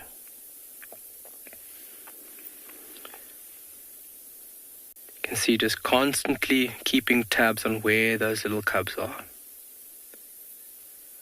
And if something does approach the cubs, people or, guides in general say, cheetah you don't have to worry about. As a human, you don't have to worry about a cheetah. There's never been a recording of somebody being killed by a cheetah. But believe you me, when they are put in a corner, they can be quite vicious. Not only making a wide range of vocalizations that are quite intimidating, but then also the facial markings really accentuating the anger. and she will put down a very strong hand if push comes to shove. That beautiful silver coating, look at that. That's enabling these little cubs to blend into this thick, tangled vegetation. And it's a very, very efficient form of camouflage. Along with the spots breaking up the outline of the animal's body. But they're not thinking about that. It's play they are thinking about. You can see Mom just looking at us. Wow. I hope everybody's enjoying this as much as we are. If I look back, I see David smiling ear to ear.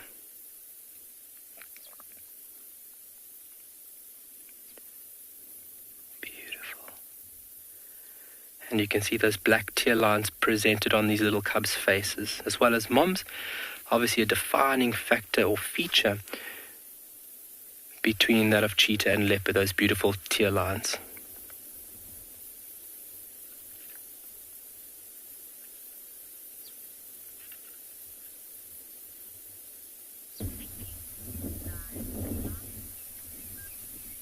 So, we have found our lions. Not the ones that we were looking for, but lions nonetheless. And how beautiful is the light on that male there.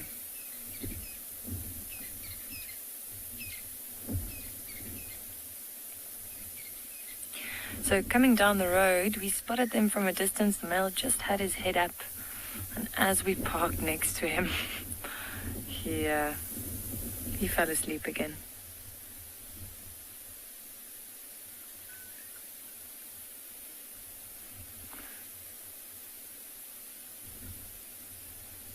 But it is nice and cool where they are at the moment. There's a bit of cloud cover and a nice breeze. So I think they're really enjoying this. As Gert zooming in on the face there, you'll notice, as with most large male lions, you'll see they often have a lot of scars on the face. See, there's a nick just below that eye, and then also if you look at his nose, you'll notice all those scars there. These males usually lead quite a harsh life. So seeing as it's just the two of them, they're probably mating. Normally when lions mate, the female and one of the males, if there are more than one male that's in control of the pride, they'll split off and they'll stay together for 3 or 4 days until they eventually rejoin the pride. And as far as we can see, it's only the two of them. Also, if you look at the male again, you'll notice he's got quite a full belly. So we think maybe they could have potentially caught something together last night, maybe something small that they would have finished, like an impala or something like that. And I was looking with the binoculars earlier, and you could actually see slight red tinge still on the side of the stomach there.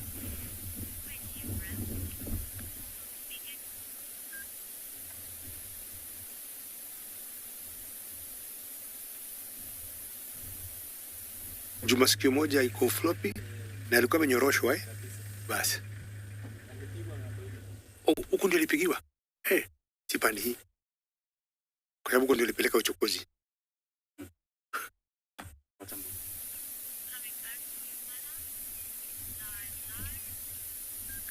And they're still sleeping.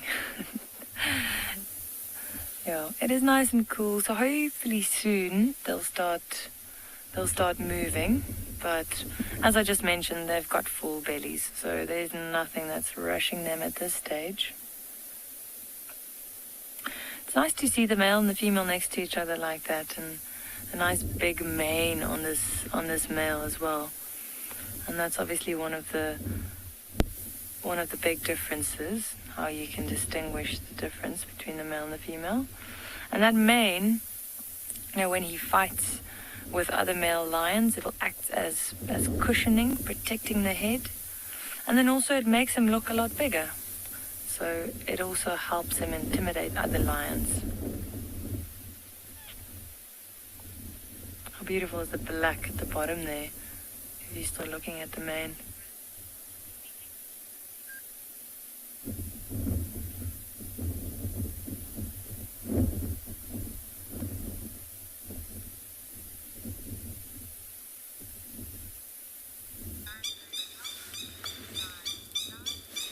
seems like a worthwhile idea given the time of day. It's almost time for lions to start really waking up and moving around. As you can see, our ellies have crossed the road in front of us. They're now heading off in the same direction as the rest of the herd that we had just now.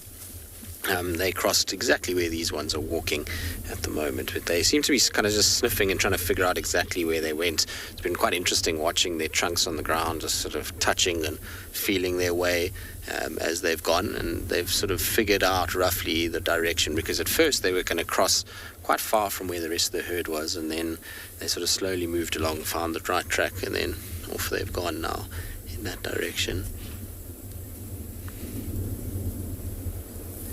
It's just so cool to spend time with these guys.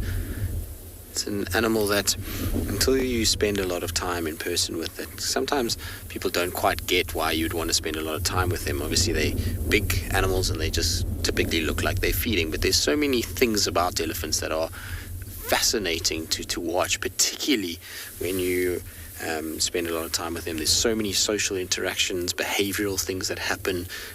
They're animals that are highly intelligent, and so there's so many lessons that we can get from them, and that's why I enjoy spending a lot of time with them. I find that the more time you spend with them, generally the more they relax, and the more you're going to witness these kind of unique little behaviors that they have. And like that elephant playing with the bone earlier, and the relationship between the calf and the mother, trees that they like to feed off. All of these kind of things are only going to be observed if you spend countless sort of hours with them. Otherwise, all you're going to kind of end up seeing is these animals that just move and eat a little bit and go, and you're not going to really notice the finer details of them. Now you can see that that little one is trying to suckle. It's a little bit big to be suckling, and this female is pregnant too. She's also got very, very wide. You can see as she's kind of moving off. Did you hear the little one? It's complaining because mom won't give it milk. You're too old for milk now. But you can see how wide that mother is. Even if you look at the relation of the stomach of the smaller one versus hers, you see how it's kind of swelled out there. It's always a good indicator that they're pregnant, and when the mammary glands start to swell as well, that also indicates that they are pregnant. Now we can just shoot round and we'll be able to get a better view. BK, let's quickly go around.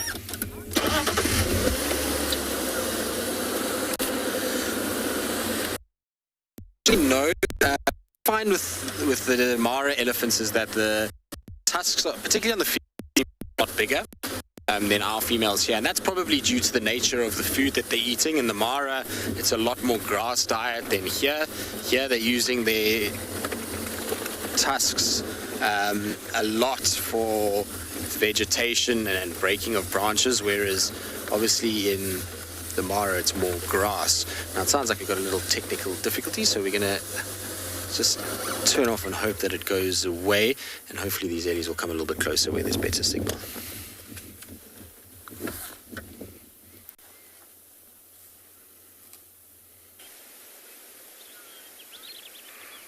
Welcome back to Ambient Pinda. Craig and I have arrived at a large waterhole, and just with the sun starting to set, we thought we'd come by here just to see if there's been any activity around. There's a couple of hippos in the middle of the water that are starting to move around a bit more actively. Oh, look on the other side there. There's a hammerkorp standing on hippo's back. I just saw that now. Look at that. Oh, look at that. The sounds of the hippos. And that little hammerkorp is no doubt sitting on the back of that hippo, scanning the water around it, hoping that some little fish or little frogs come up to the surface that it can grab.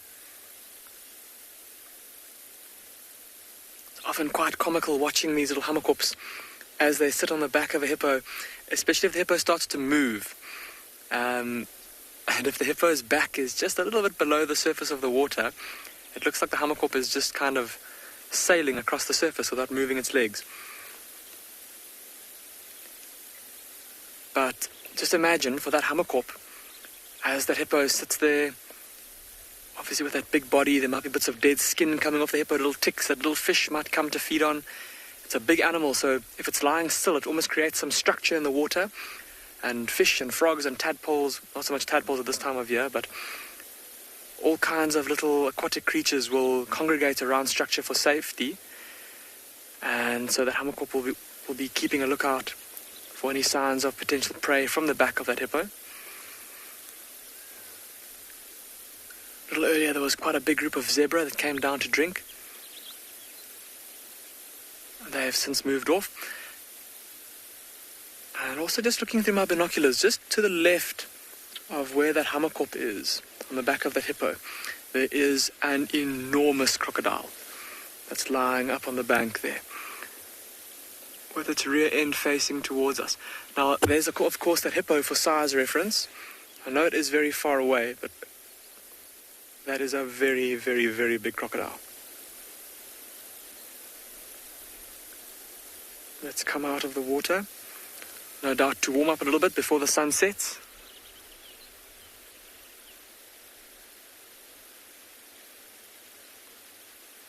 Very peaceful and tranquil scene here. Just the sound of the hippos breathing, or exhaling out of their nostrils as they come up. A hardy-dar calling in the distance.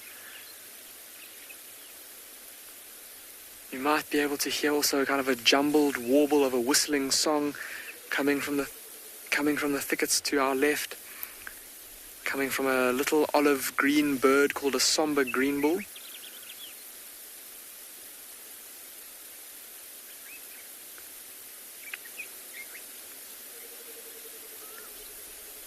And of course that gurgling, bubbling sound of the Burchell's cuckoo.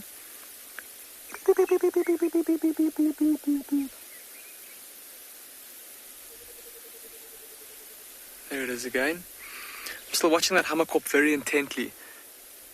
And just as it's intently watching the water,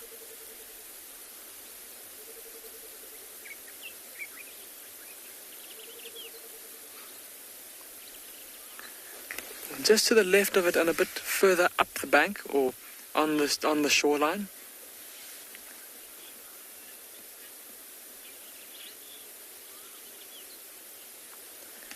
Lisa Marie, you're asking if hippos and crocodiles ever clash in the water. Lisa Marie, for the most part, they avoid each other, and it's more the crocodile avoiding the hippo, as the hippo is quite a bit bigger and has also very, very powerful jaws and very big teeth. And if a crocodile does get on the wrong end of the hippo, so to speak, a hippo could kill a crocodile with a bite. Those massive big tusks on their lower jaw, they could seriously injure or kill a crocodile. So most of the time, Lisa Marie, a crocodile will avoid a hippo where it can. Every now and then, you do find a scenario where a crocodile tries to maybe attack a young hippo or just gets caught in amongst a pod of hippos and then may get killed like that. But as long as the crocodile is not doing anything threatening towards hippos, the hippos will also normally just ignore the crocodile. We've often seen here, actually in this particular waterhole, especially during the winter time when it is a little bit chilly, and the hippos and the crocodiles alike will often come out onto the banks to rest during the day and to warm up in the sun. And we've often seen where there's been an enormous croc like this one here lying out in the open, and we've seen the young hippos actually come up to the crocodile and sniff it and even mouth it. And the crocodile has just kind of sat there and not done anything. And the hippos, or the adult hippos, have also just ignored it and been fine with their youngsters going up to smell the crocodile, knowing full well that it's probably not going to do anything to try and harm them as long as the adults are around. Craig and I are going to keep on moving, everyone, to see if we can maybe find some white rhinos as the sun starts to set.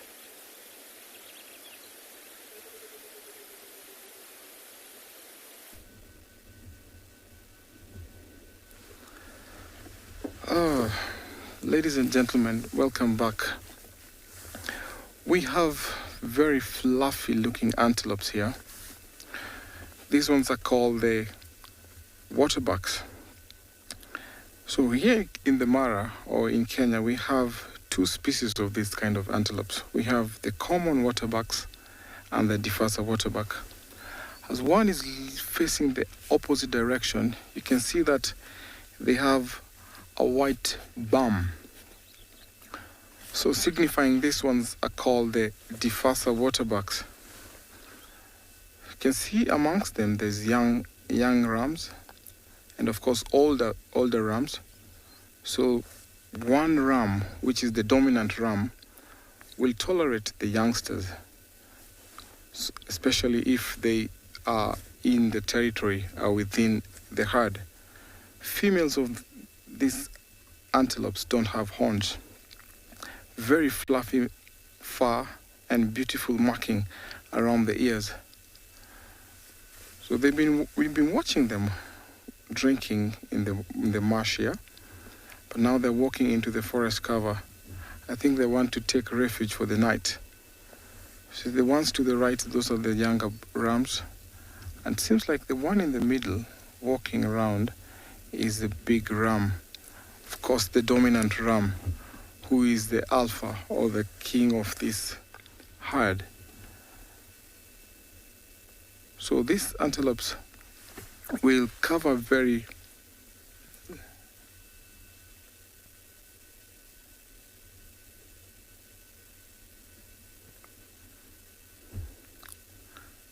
Stanley, thank you for your question. Have I ever seen a live hunt in the Mara? I've seen not one, not two, but several hunts here in the Mara. Leopard hunt, lion hunt, cheetah hunt, hyena, lots of hunts. You can see the young one there, the little calf following the mom. Of course, is vulnerable to predators, especially at this time of the day when the sun is setting. Of course, we have hyenas who are almost patrolling.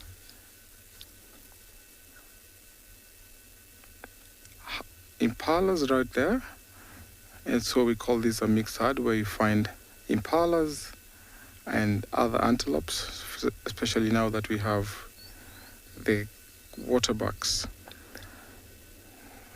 which will be very nice in association to protecting them.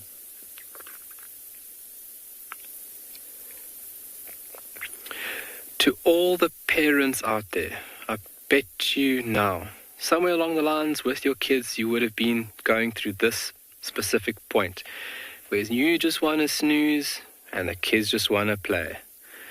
These little cubs have not stopped.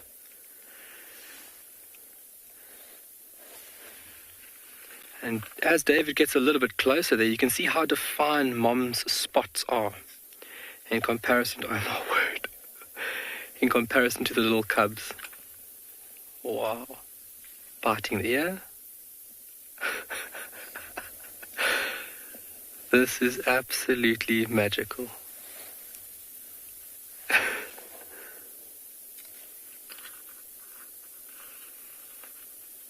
It's full on attack mode now.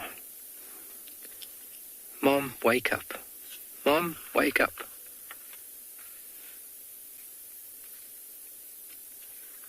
Wow. So these little cub spots will be quite undefined for another month and a half, maybe 2 months.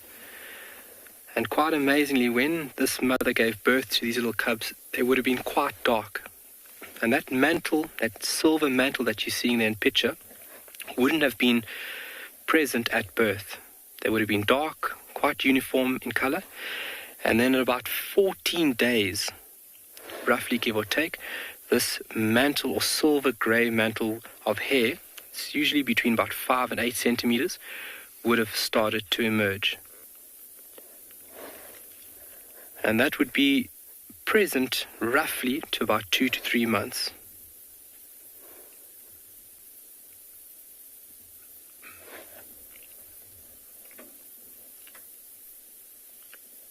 Mom just giving us a little look. We are very grateful to her, obviously allowing us this close to view these new little additions. And when it comes to cheetah and cheetah conservation, you want to protect every single last one. And that's where Tswalu's vision and drive comes into very important play. Tswalu's got a very healthy population of cheetah, and we also try and ensure their genetics stay as healthy as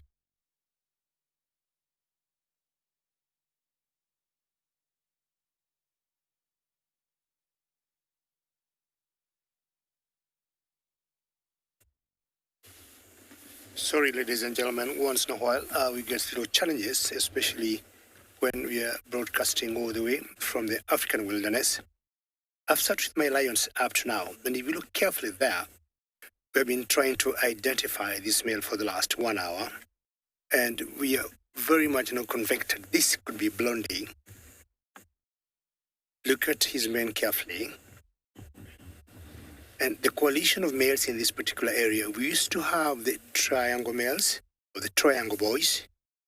There was Half-Tail, Bang, and Blondie. He disappeared for a couple of months, and I think he just resurfaced.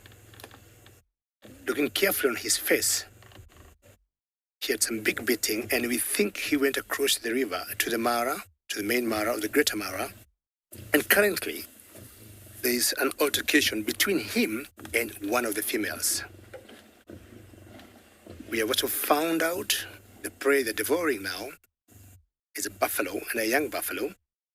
But now, the pecking order here is males first, females later, sometimes cubs. But he can't eat. He can't allow the female to dig in. So he got his paws on the prey. And just listen to that.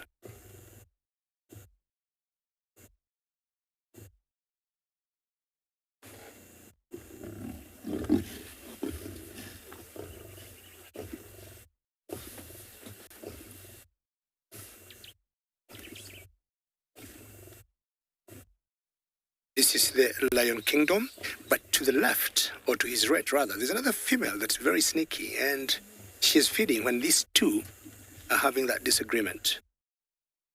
Not sure he is aware the other female is getting closer to finishing the kill, that one there. And I'm thinking the one female is very smart, keeping him occupied, and he has lost concentration on the other one. And then it's big advantage to the other female because she can feed. How clever are these females here? So all his mind now is on this one particular female, making sure he doesn't, or she doesn't eat rather. But the other female is busy eating. Look on the face. You see the scars below the eye. I'm not sure one of our friends, James Richard, could be watching, because he would maybe help me confirm 100%. This is Blondie. Take as many screenshots as you can, and then maybe tonight or tomorrow we'll compare notes and double confirm it's Blondie. And if it's him, then he's back to make the 3 of the triangle boys.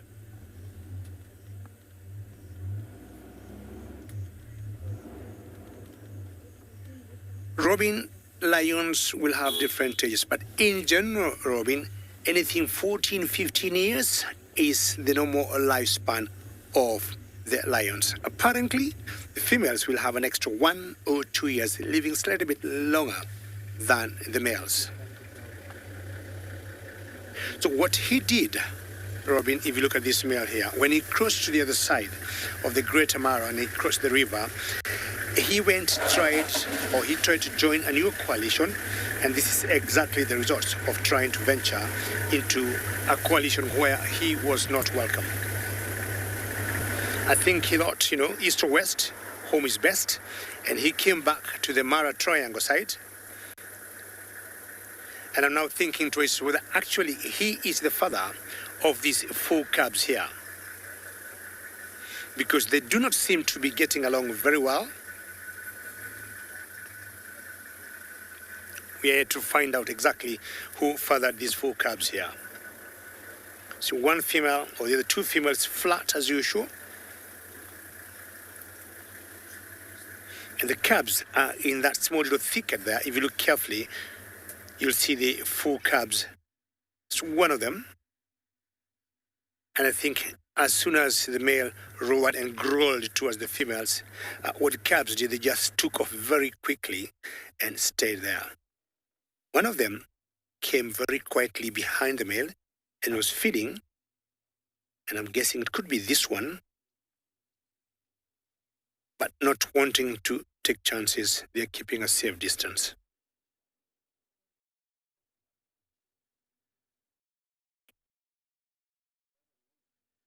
Pretty good sighting for this afternoon with the lions.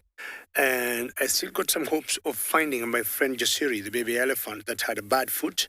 So I'll be leaving these lions and telling them bon appetit for their dinner and maybe catch up with them tomorrow morning.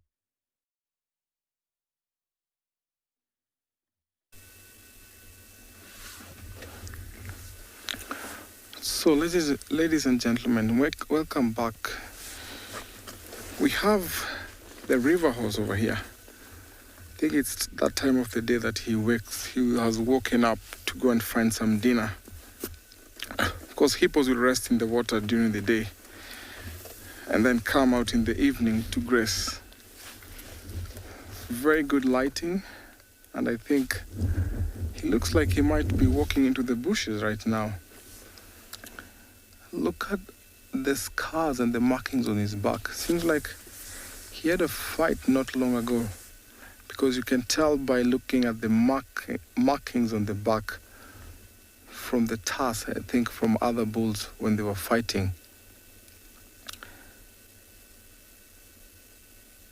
So typically, it's not abnormal to see hippos at this time of the day. In places where it's not disturbed, you find hippos out even at around midday. Because here there's lots of movement, there's lots of animals walking around, so you find sometimes hippos concealed in the waters. So this guy seems like he'll not walk too far because there's plenty of grass over here.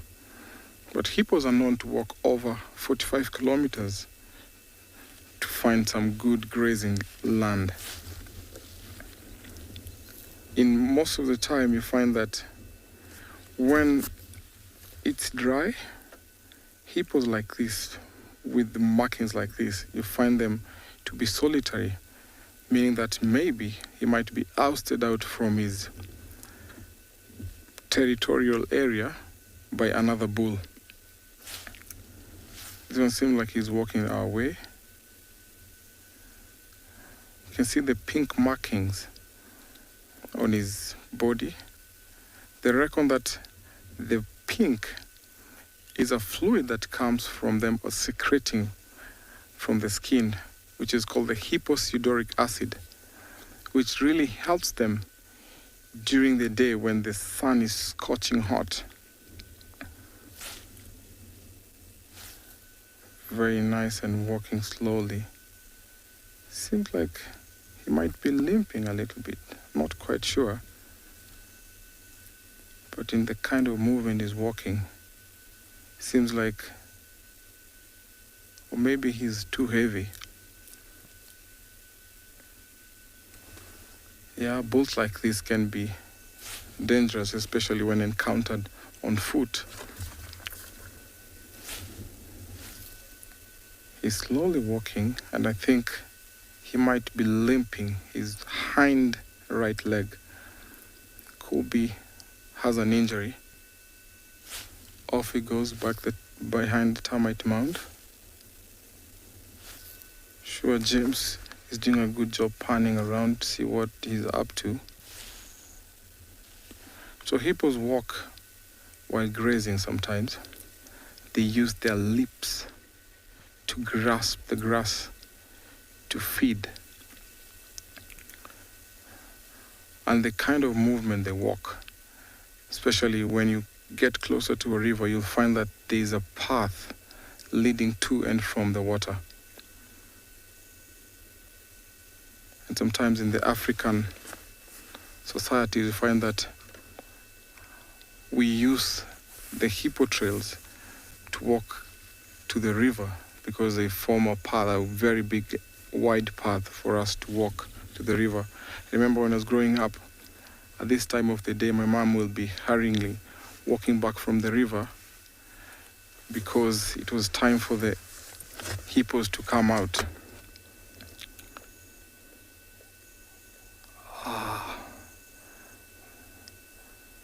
That's a sign of an aggressive. That's one of the signs of an aggressive display, but that looks like a calm yawn. But often at times when there's hippos clashing and one yawns and opens a wide mouth, you find that is an aggressive display. Keep off.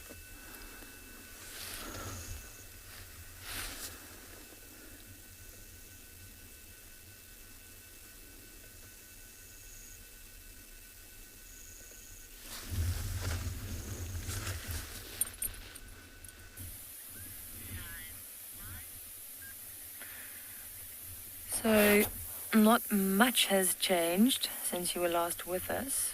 And if you remember, earlier the male was on the right-hand side of the screen. So he got up and he approached the female, just looked at her, and she didn't move a muscle. So then he collapsed again. I think he was quite disappointed. So if you remember, earlier I was mentioning that they could potentially be mating. That might be why they separated from the rest of the pride. And if that's the case, then it's probably towards the end of the mating period. Usually they'll mate every 20-25 minutes. But if it's on the last day, then it might be less frequent than that. And there's not much action here, so it might be either the last day or maybe they're not mating.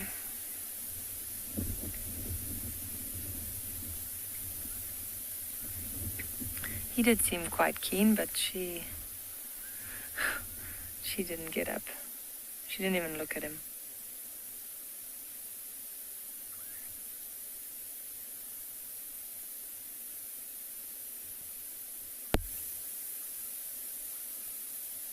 They're incredibly lazy. They're making me sleepy just watching them.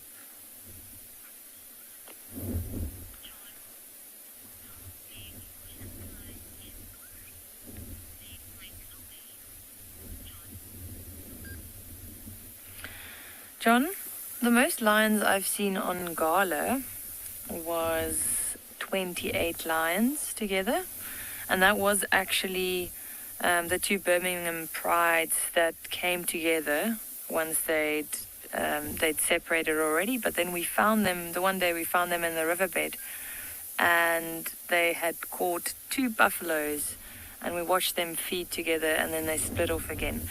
But yeah, once again, back to this area, most of the prides that we see here are I'd say between 10 and 15 animals. So that's about the average. Once it gets bigger than that, I guess, you'll start seeing animals split off. But it also depends on the ratio of males and females. So the females will stay within the pride that they're born in, and the males will all leave. So even if it's a really big pride, if most of the cubs were male, they'll leave at some point, so when they reach about 2-3 years of age.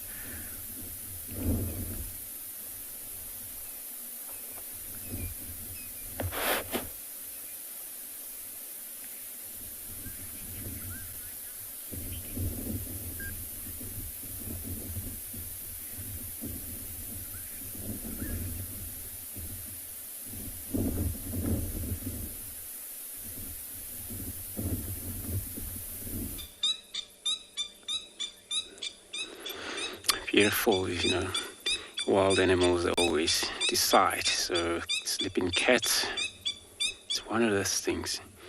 Back here we got this beautiful male kudu. Looks like two of them right now, but only the one that we can see. And you can see how beautiful this curled up horn he's got. But as I speak, it looks like he's going to cross that. This is the southern boundary for us. But look at him.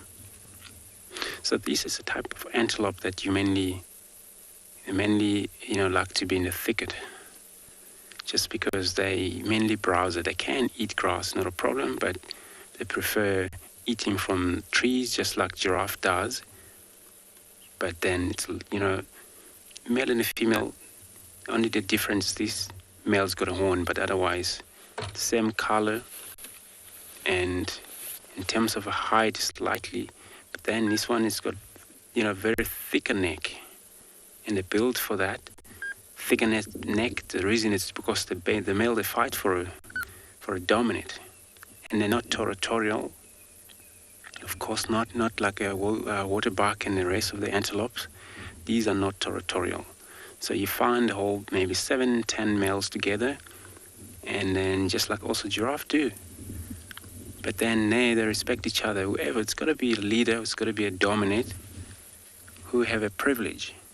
Always when there's a girls around, females, then he always check the status, visit them, and then, but if there's no business with them, then they always leave them. Look how you reach to the top there. This is what his antelope likes the most. And the length of this horn can be sometimes above 1 meter or 1 meter tall. But look how curled they are. And this is why sometimes two bulls, when they fight, it's critical, because then this horn is locked. And then they won't unlock them until somebody get there. They usually die of not actually able to unlock this horn.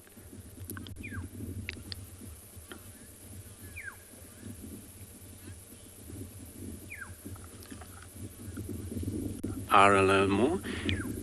That's indeed a very beautiful horn. You know what they do with this horn? So you know what? Used in South Africa, there's soccer playing. In a soccer field, there's a lot of blowing is we called vuvuzela, and this is what's pretty much South African soccer. Always when you're around in that field, you always just listen to these all noises, But this is one of them. If you ever want to have one of this horn, you pick it up somewhere in the bushes where, animal die and rot. And of course, you pick it up and you're able to make a little barrow right to the end of this sharp end. So once you blow that, it looks like a really beautiful sounds coming out of that. But of course, it was a symbol of the traditional dances sometimes in local village when they have probably, culturing, entertaining kind of, marriage or, unite for probably parties and other things. So I'm going to slightly roll forward so we get a better view. There he is. So yeah, look at him. And this antelope, they can also they're good on jumping, so they can jump far up. But 4.5 meter have been seen doing that. Usually they do that from standing and they take over to the other side. And a lot of these antelope, they've been escaped from the reserve just before this fence was a lot taller than they thought it is before. And they used to be found a lot of these kudus. They can actually do freely in and out when they want to, but not now. Well, until the reserve realized, we need to extend this fence much taller so we don't get these animals out of the reserve pretty much. It's a medium. This kind of full-grown antelope like this usually can bred by lions and or a bunch of dogs and packs of cheetah sometimes. I'm going to leave them and look for anything else.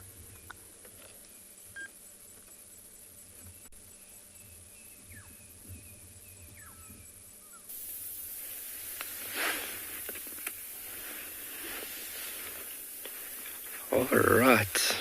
So from play, we are now sleeping.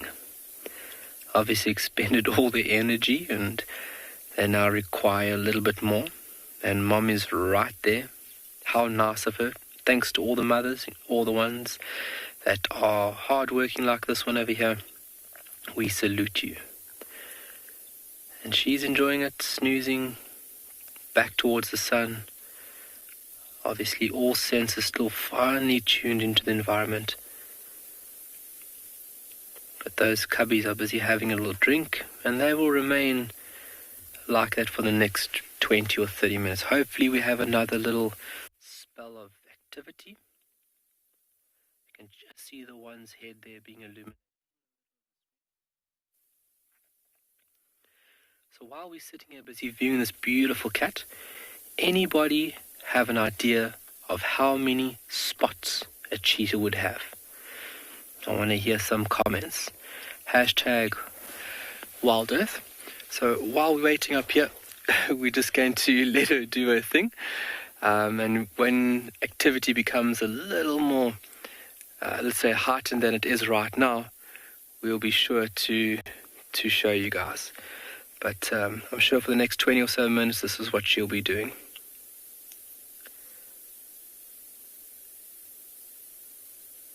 Beautiful.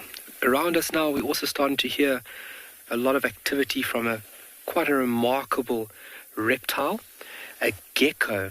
So we're sitting in the vehicle, and in the distance, we can just hear the small tick, tick, tick, tick, tick sound. And it's actually the sound or the vocalization made by a barking gecko. Oh, look at the little paws.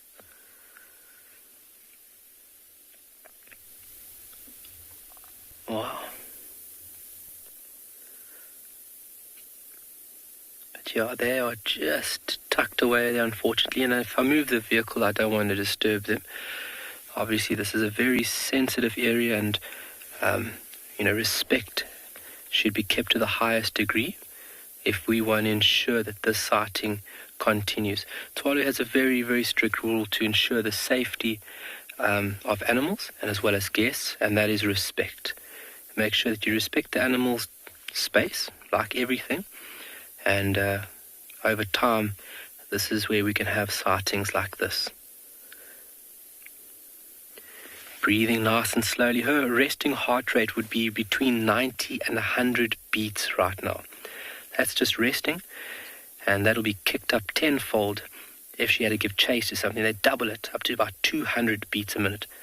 But relaxed like this now while the cubs are feeding, anywhere between 90 and 100 beats a minute.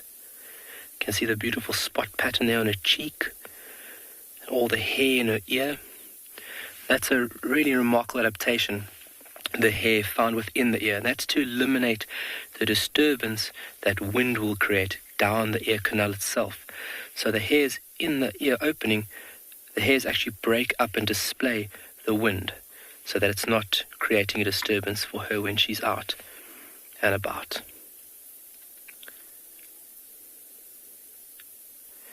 And we will be expecting her in the next, more than likely tomorrow. She'll more than likely leave the site to go and find the next meal. It's been 2 days since she's returned. She's been here with the cubs for 2 days now straight, so more than likely tomorrow, sometime she'll head out to go find a meal.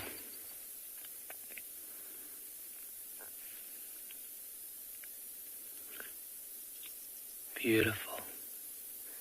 We're coming onto the golden light period right now. You always hear photographers talk about the golden hour.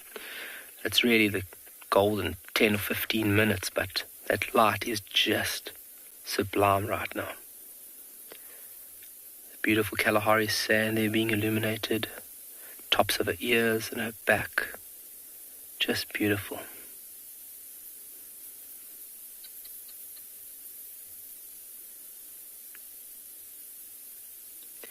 If you guys have any questions or comments, please feel free to put them through hashtag WildEarth.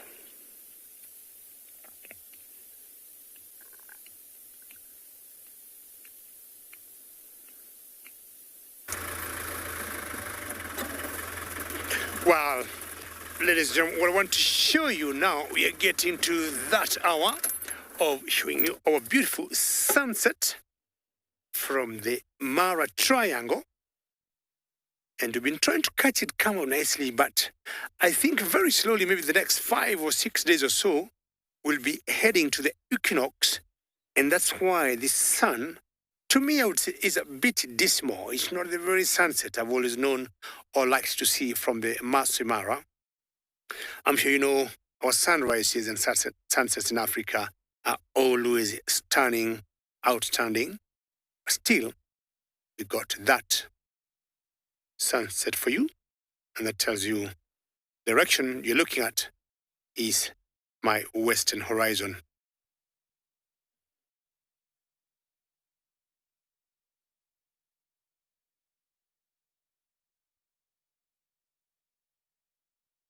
Monique, yes, you say it's a lovely sunset. And Monique, I'll tell you, anything, unless we have an overcast either in the morning or maybe like now in the evening, any sunrise or sunset in Africa, it's always smashing. It's always magnificent. And what we have in the backdrop there is the very famous Olo Lolo escarpment. Monique, I'm trying to imagine you saying Olo Lolo, Olo Lolo.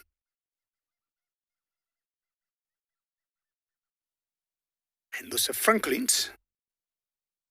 Some of those birds, when it gets to dusk, either they're going to rearrange how the night will be, and you get so many calls of certain bird species as dusk comes in. There's a particular herd of elephants I've been seeing here every other day as I take this road towards the camp. And we give that name, that particular herd, the Missouri, which means perfect. I'm trying to remember the name of the viewer. I think her name was Alex. No, her name was Baker, someone. Kathy Baker, yes, her name was Kathy Baker.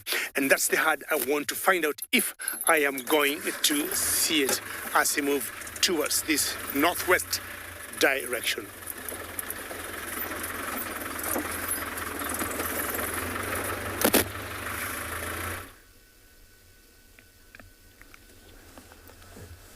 Every day before we go to bed at this time of the year, the beautiful sunset comes in an array of colors, different colors.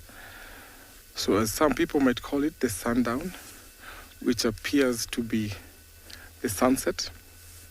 The sun, because we're sitting here in East Africa, especially in the Masai Mara, we are sitting almost to the equator.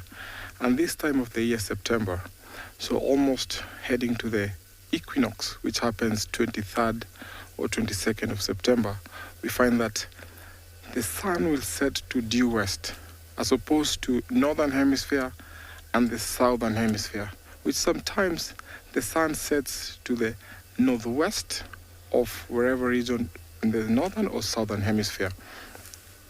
This is beautiful because it keeps on changing. Look at the colors, how they keep on changing. As soon as the moment the sun sinks down, in the horizon, beautiful, beautiful, beautiful. I can't describe anything other than say this, the sapphire light, which is very nice, and say overlooking the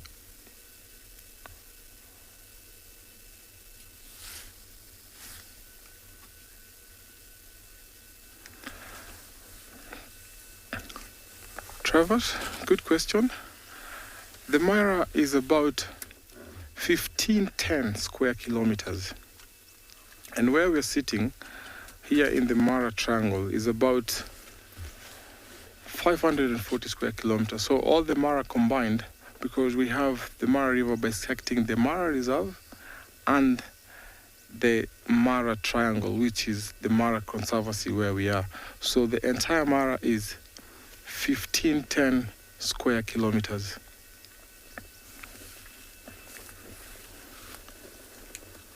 So back to our sunset and the sapphire light.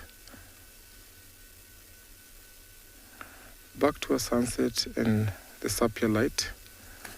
We can't describe anything further than saying beautiful, beautiful sunset.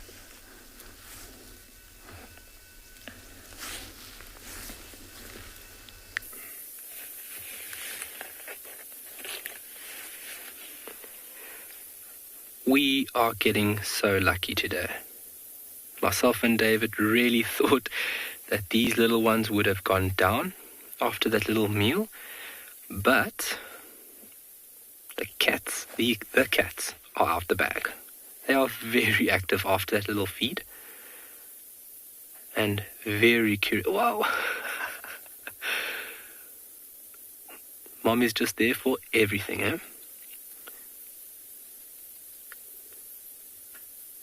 It's like they had a shot of caffeine. They're so active now. See Mom doing a little bit of grooming. Grooming is very important for these little cubs. And she'll be using her tongue, which is covered in little tiny backward-facing hooks. It's keratin, and these hooks basically remove all the dead debris or just general debris that would be found on these little ones. Stalk him.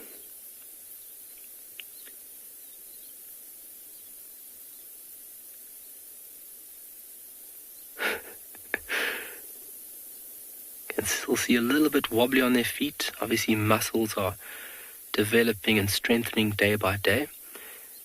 And that's where this play behavior comes into vital importance. Not only their agility, but as well as strengthening muscles and practicing techniques that they will one day use for themselves.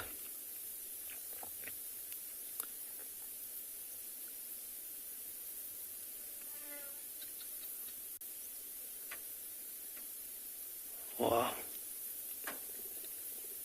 I don't know if you guys can hear the soft noise that she's uttering.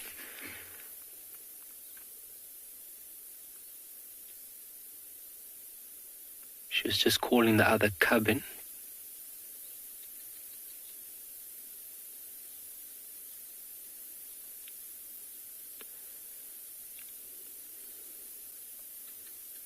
Wow. So as she yawned there, guys, you would have seen the teeth being quite small.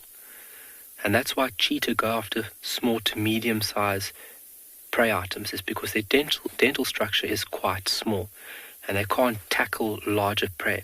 Obviously, the way she'll take down a prey item is by going over the windpipe and then clamping down. So smaller prey items, she can manage that a bit better.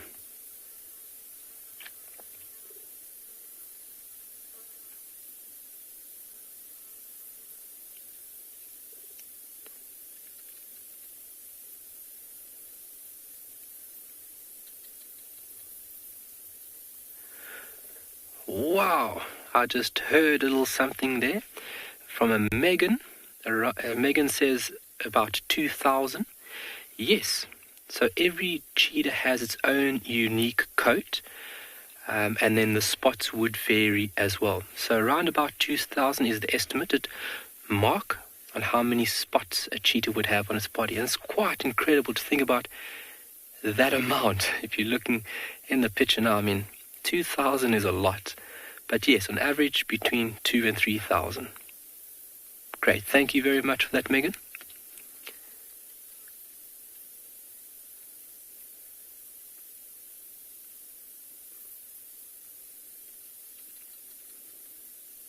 Oh. It's a little cub grooming mom now. And this is where social bonds are strengthened from this behavior that you guys are watching.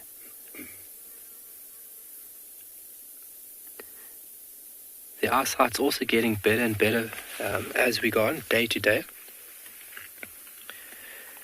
And we've got quite an amazing journey ahead of us, because these cubs will stay with this mother anywhere from 15 to 18 months.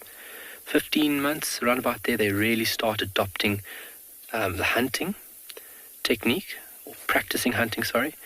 And then from there, kind of feeling an urge of independence, and from there, breaking away from mom. I think these ones will be a little bit earlier.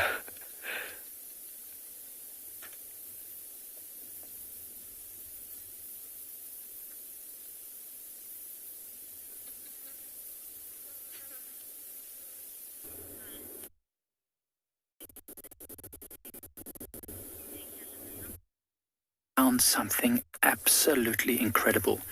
We've been following Pixie Pan female through very, very difficult terrain, through some that we couldn't do filming because the signal wasn't great, and we've come up and found her with a carcass and her 2 cubs.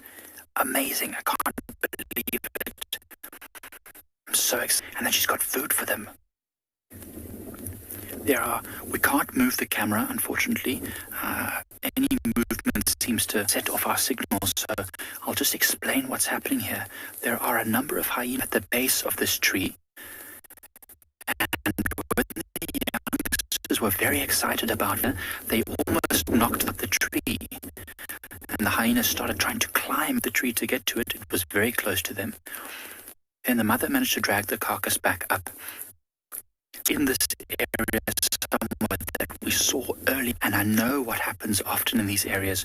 Once one predator gets seen, other predators move in, and a lioness can climb this tree. She is being very careful to let her youngsters as quick as possible.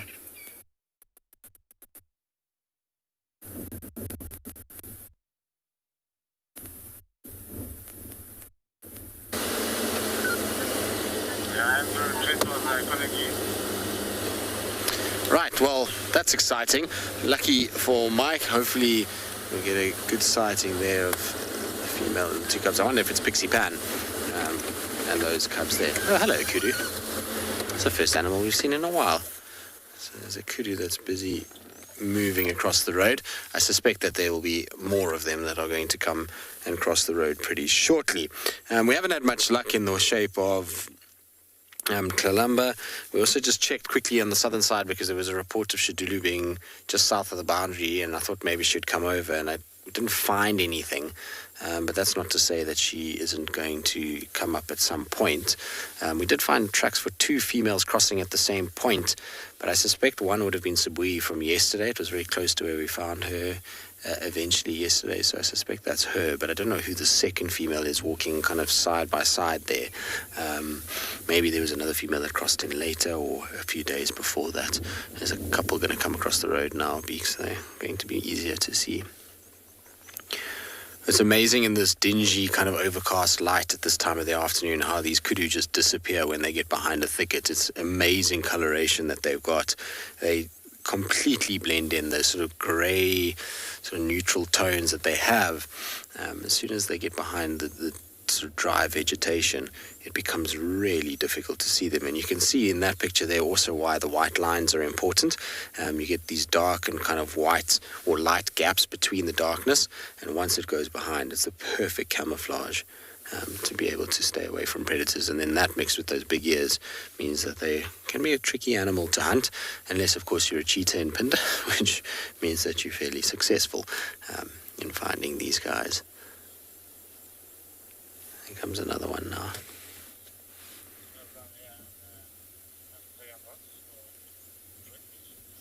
You generally find they're in small groups like this together, and they're probably also going to be making their way down into lower lying areas. We were talking about with the elephants, because there's a breeze that's blowing.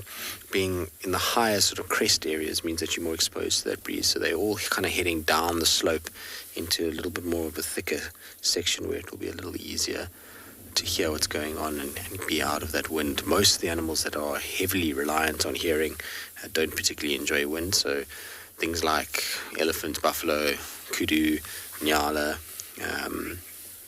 and rhinos will typically disappear in the windy conditions. Rick, it really depends on their size. So like an adult bull kudu's biggest predator is going to be lions. You're going to find big bull kudus, they're not really going to be able to be taken by cheetah or leopards too often. Sometimes hyenas will go after them, but if you're talking about little baby kudu, probably their biggest predator would be a combination of dogs and leopard. They get really chased quite a lot.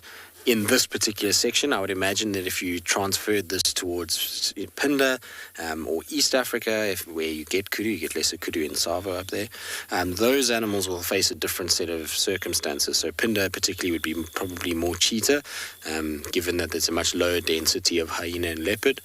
So lions and cheetah there, whereas here it's going to be hyena, wild dogs and leopards that will be targeting those little ones. And a cow like this is going to be leopard to a degree, lions mostly though, when they're fully grown.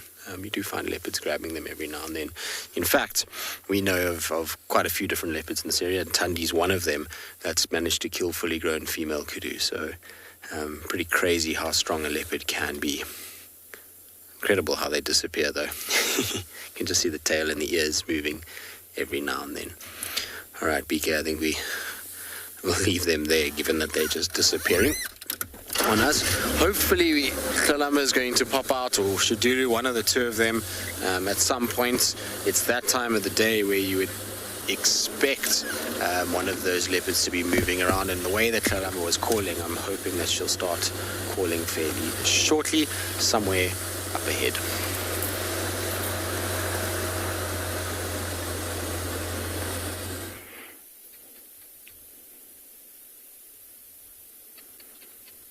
Fingers crossed that those leopards do pop out.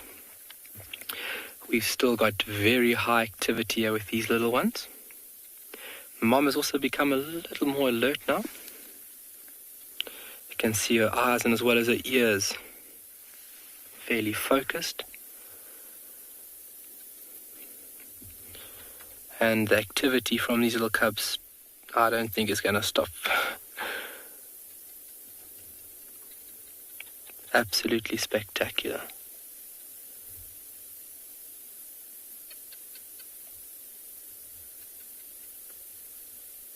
More and more barking geckos around us, calling.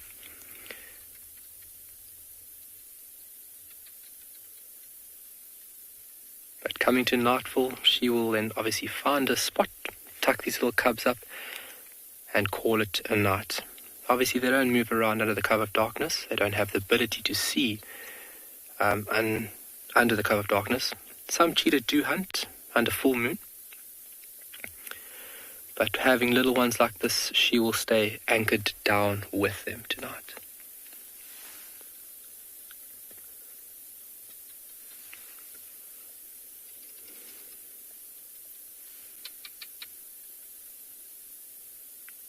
Over, Mom.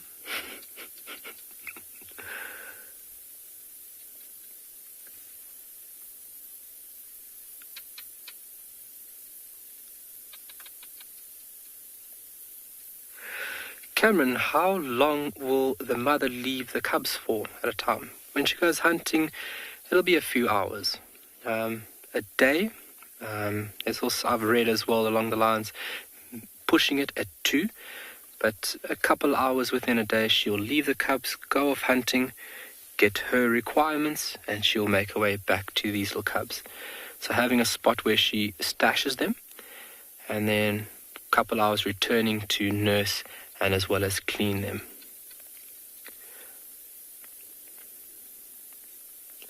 They're very vulnerable, so they need mom's protection continuously. And she needs to stay vigilant because they are very curious. Day by day, they're going to start wandering off further and further. Hello, beautiful mummy. Beautiful amber eyes. Very, very, very large. Obviously, what enables cheetah to look and see prey over vast distances.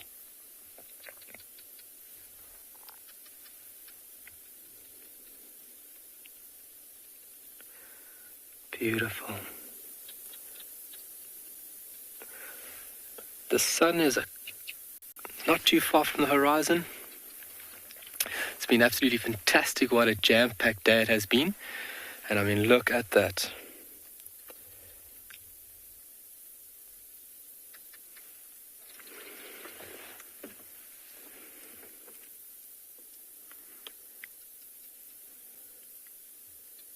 Oh, no more play.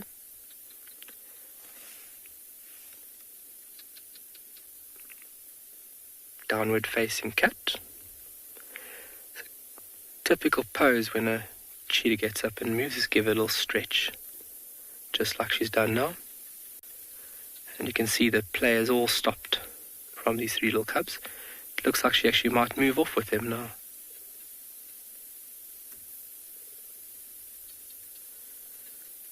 can see that white tip at the end of the tail.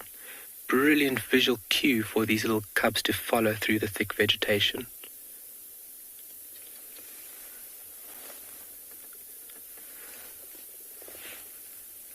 Yo, how fitting.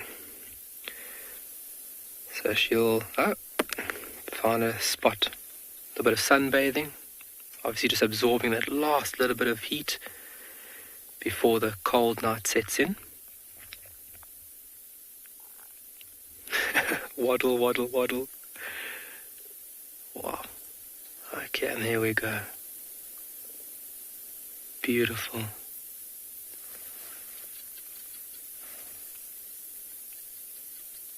Magical. What an amazing afternoon it's been.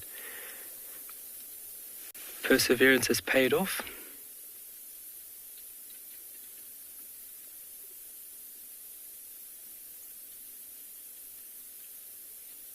Oh.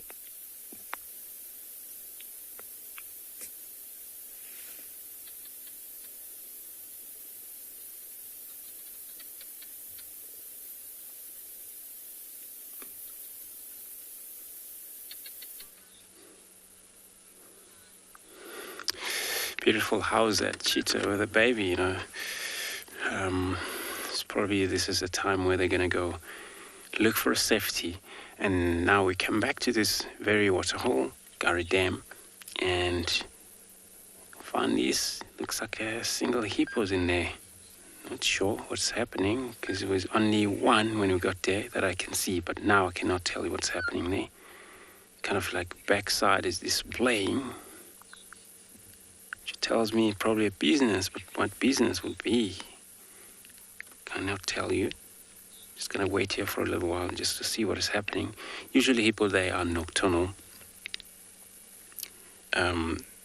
Usually wait for a darkness to take place. And this is how now they're just gonna move around, look for food.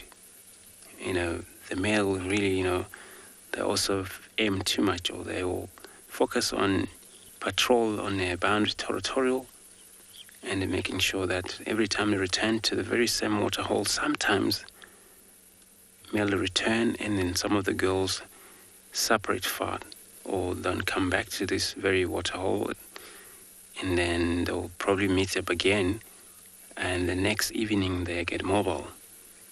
So this is kind of a display I never actually witnessed before. So I know if there was a mountain here taking place, there would be another one. So like I say, it was only one individual hippo that I find here, and unless if it's a female down at the bottom, but we've been staying here for longer now.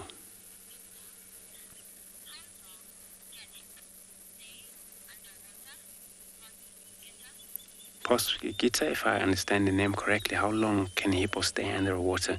I'm not sure if you're talking about submit underwater and they come out to take a breath, or you mean, you know, of course, let me cover the whole situation there. So hippo, they need water daily basis for their own skin safety.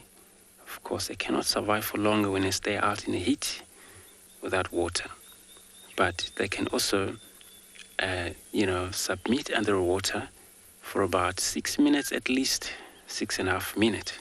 If it's longer, it's anything about 8 minutes before they can come up and take a breath.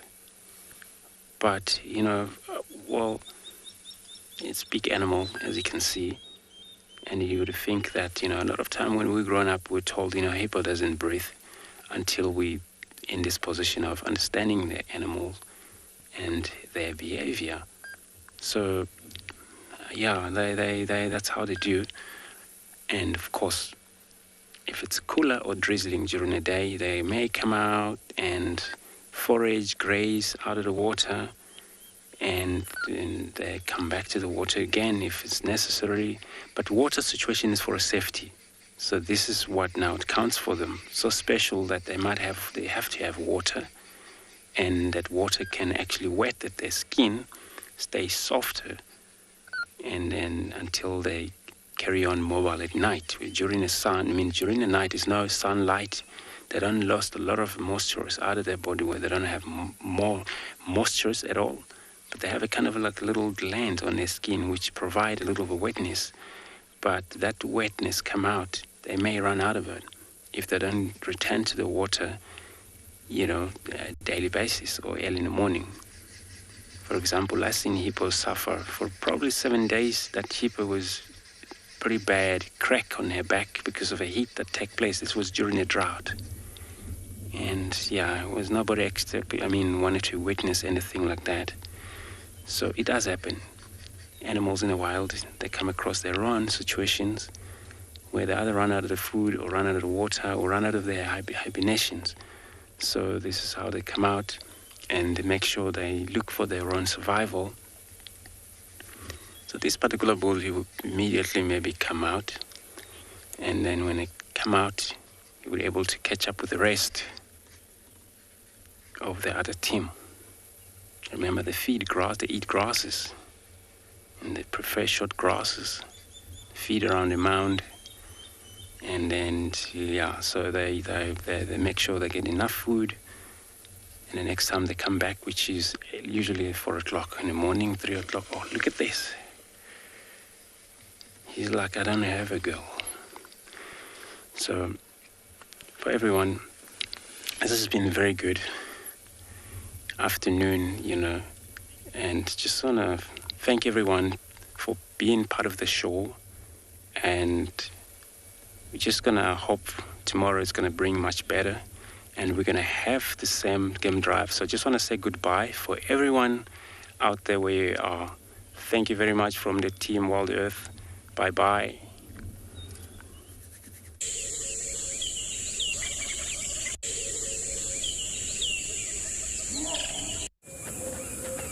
This program features live coverage of an African safari and may include animal kills and carcasses.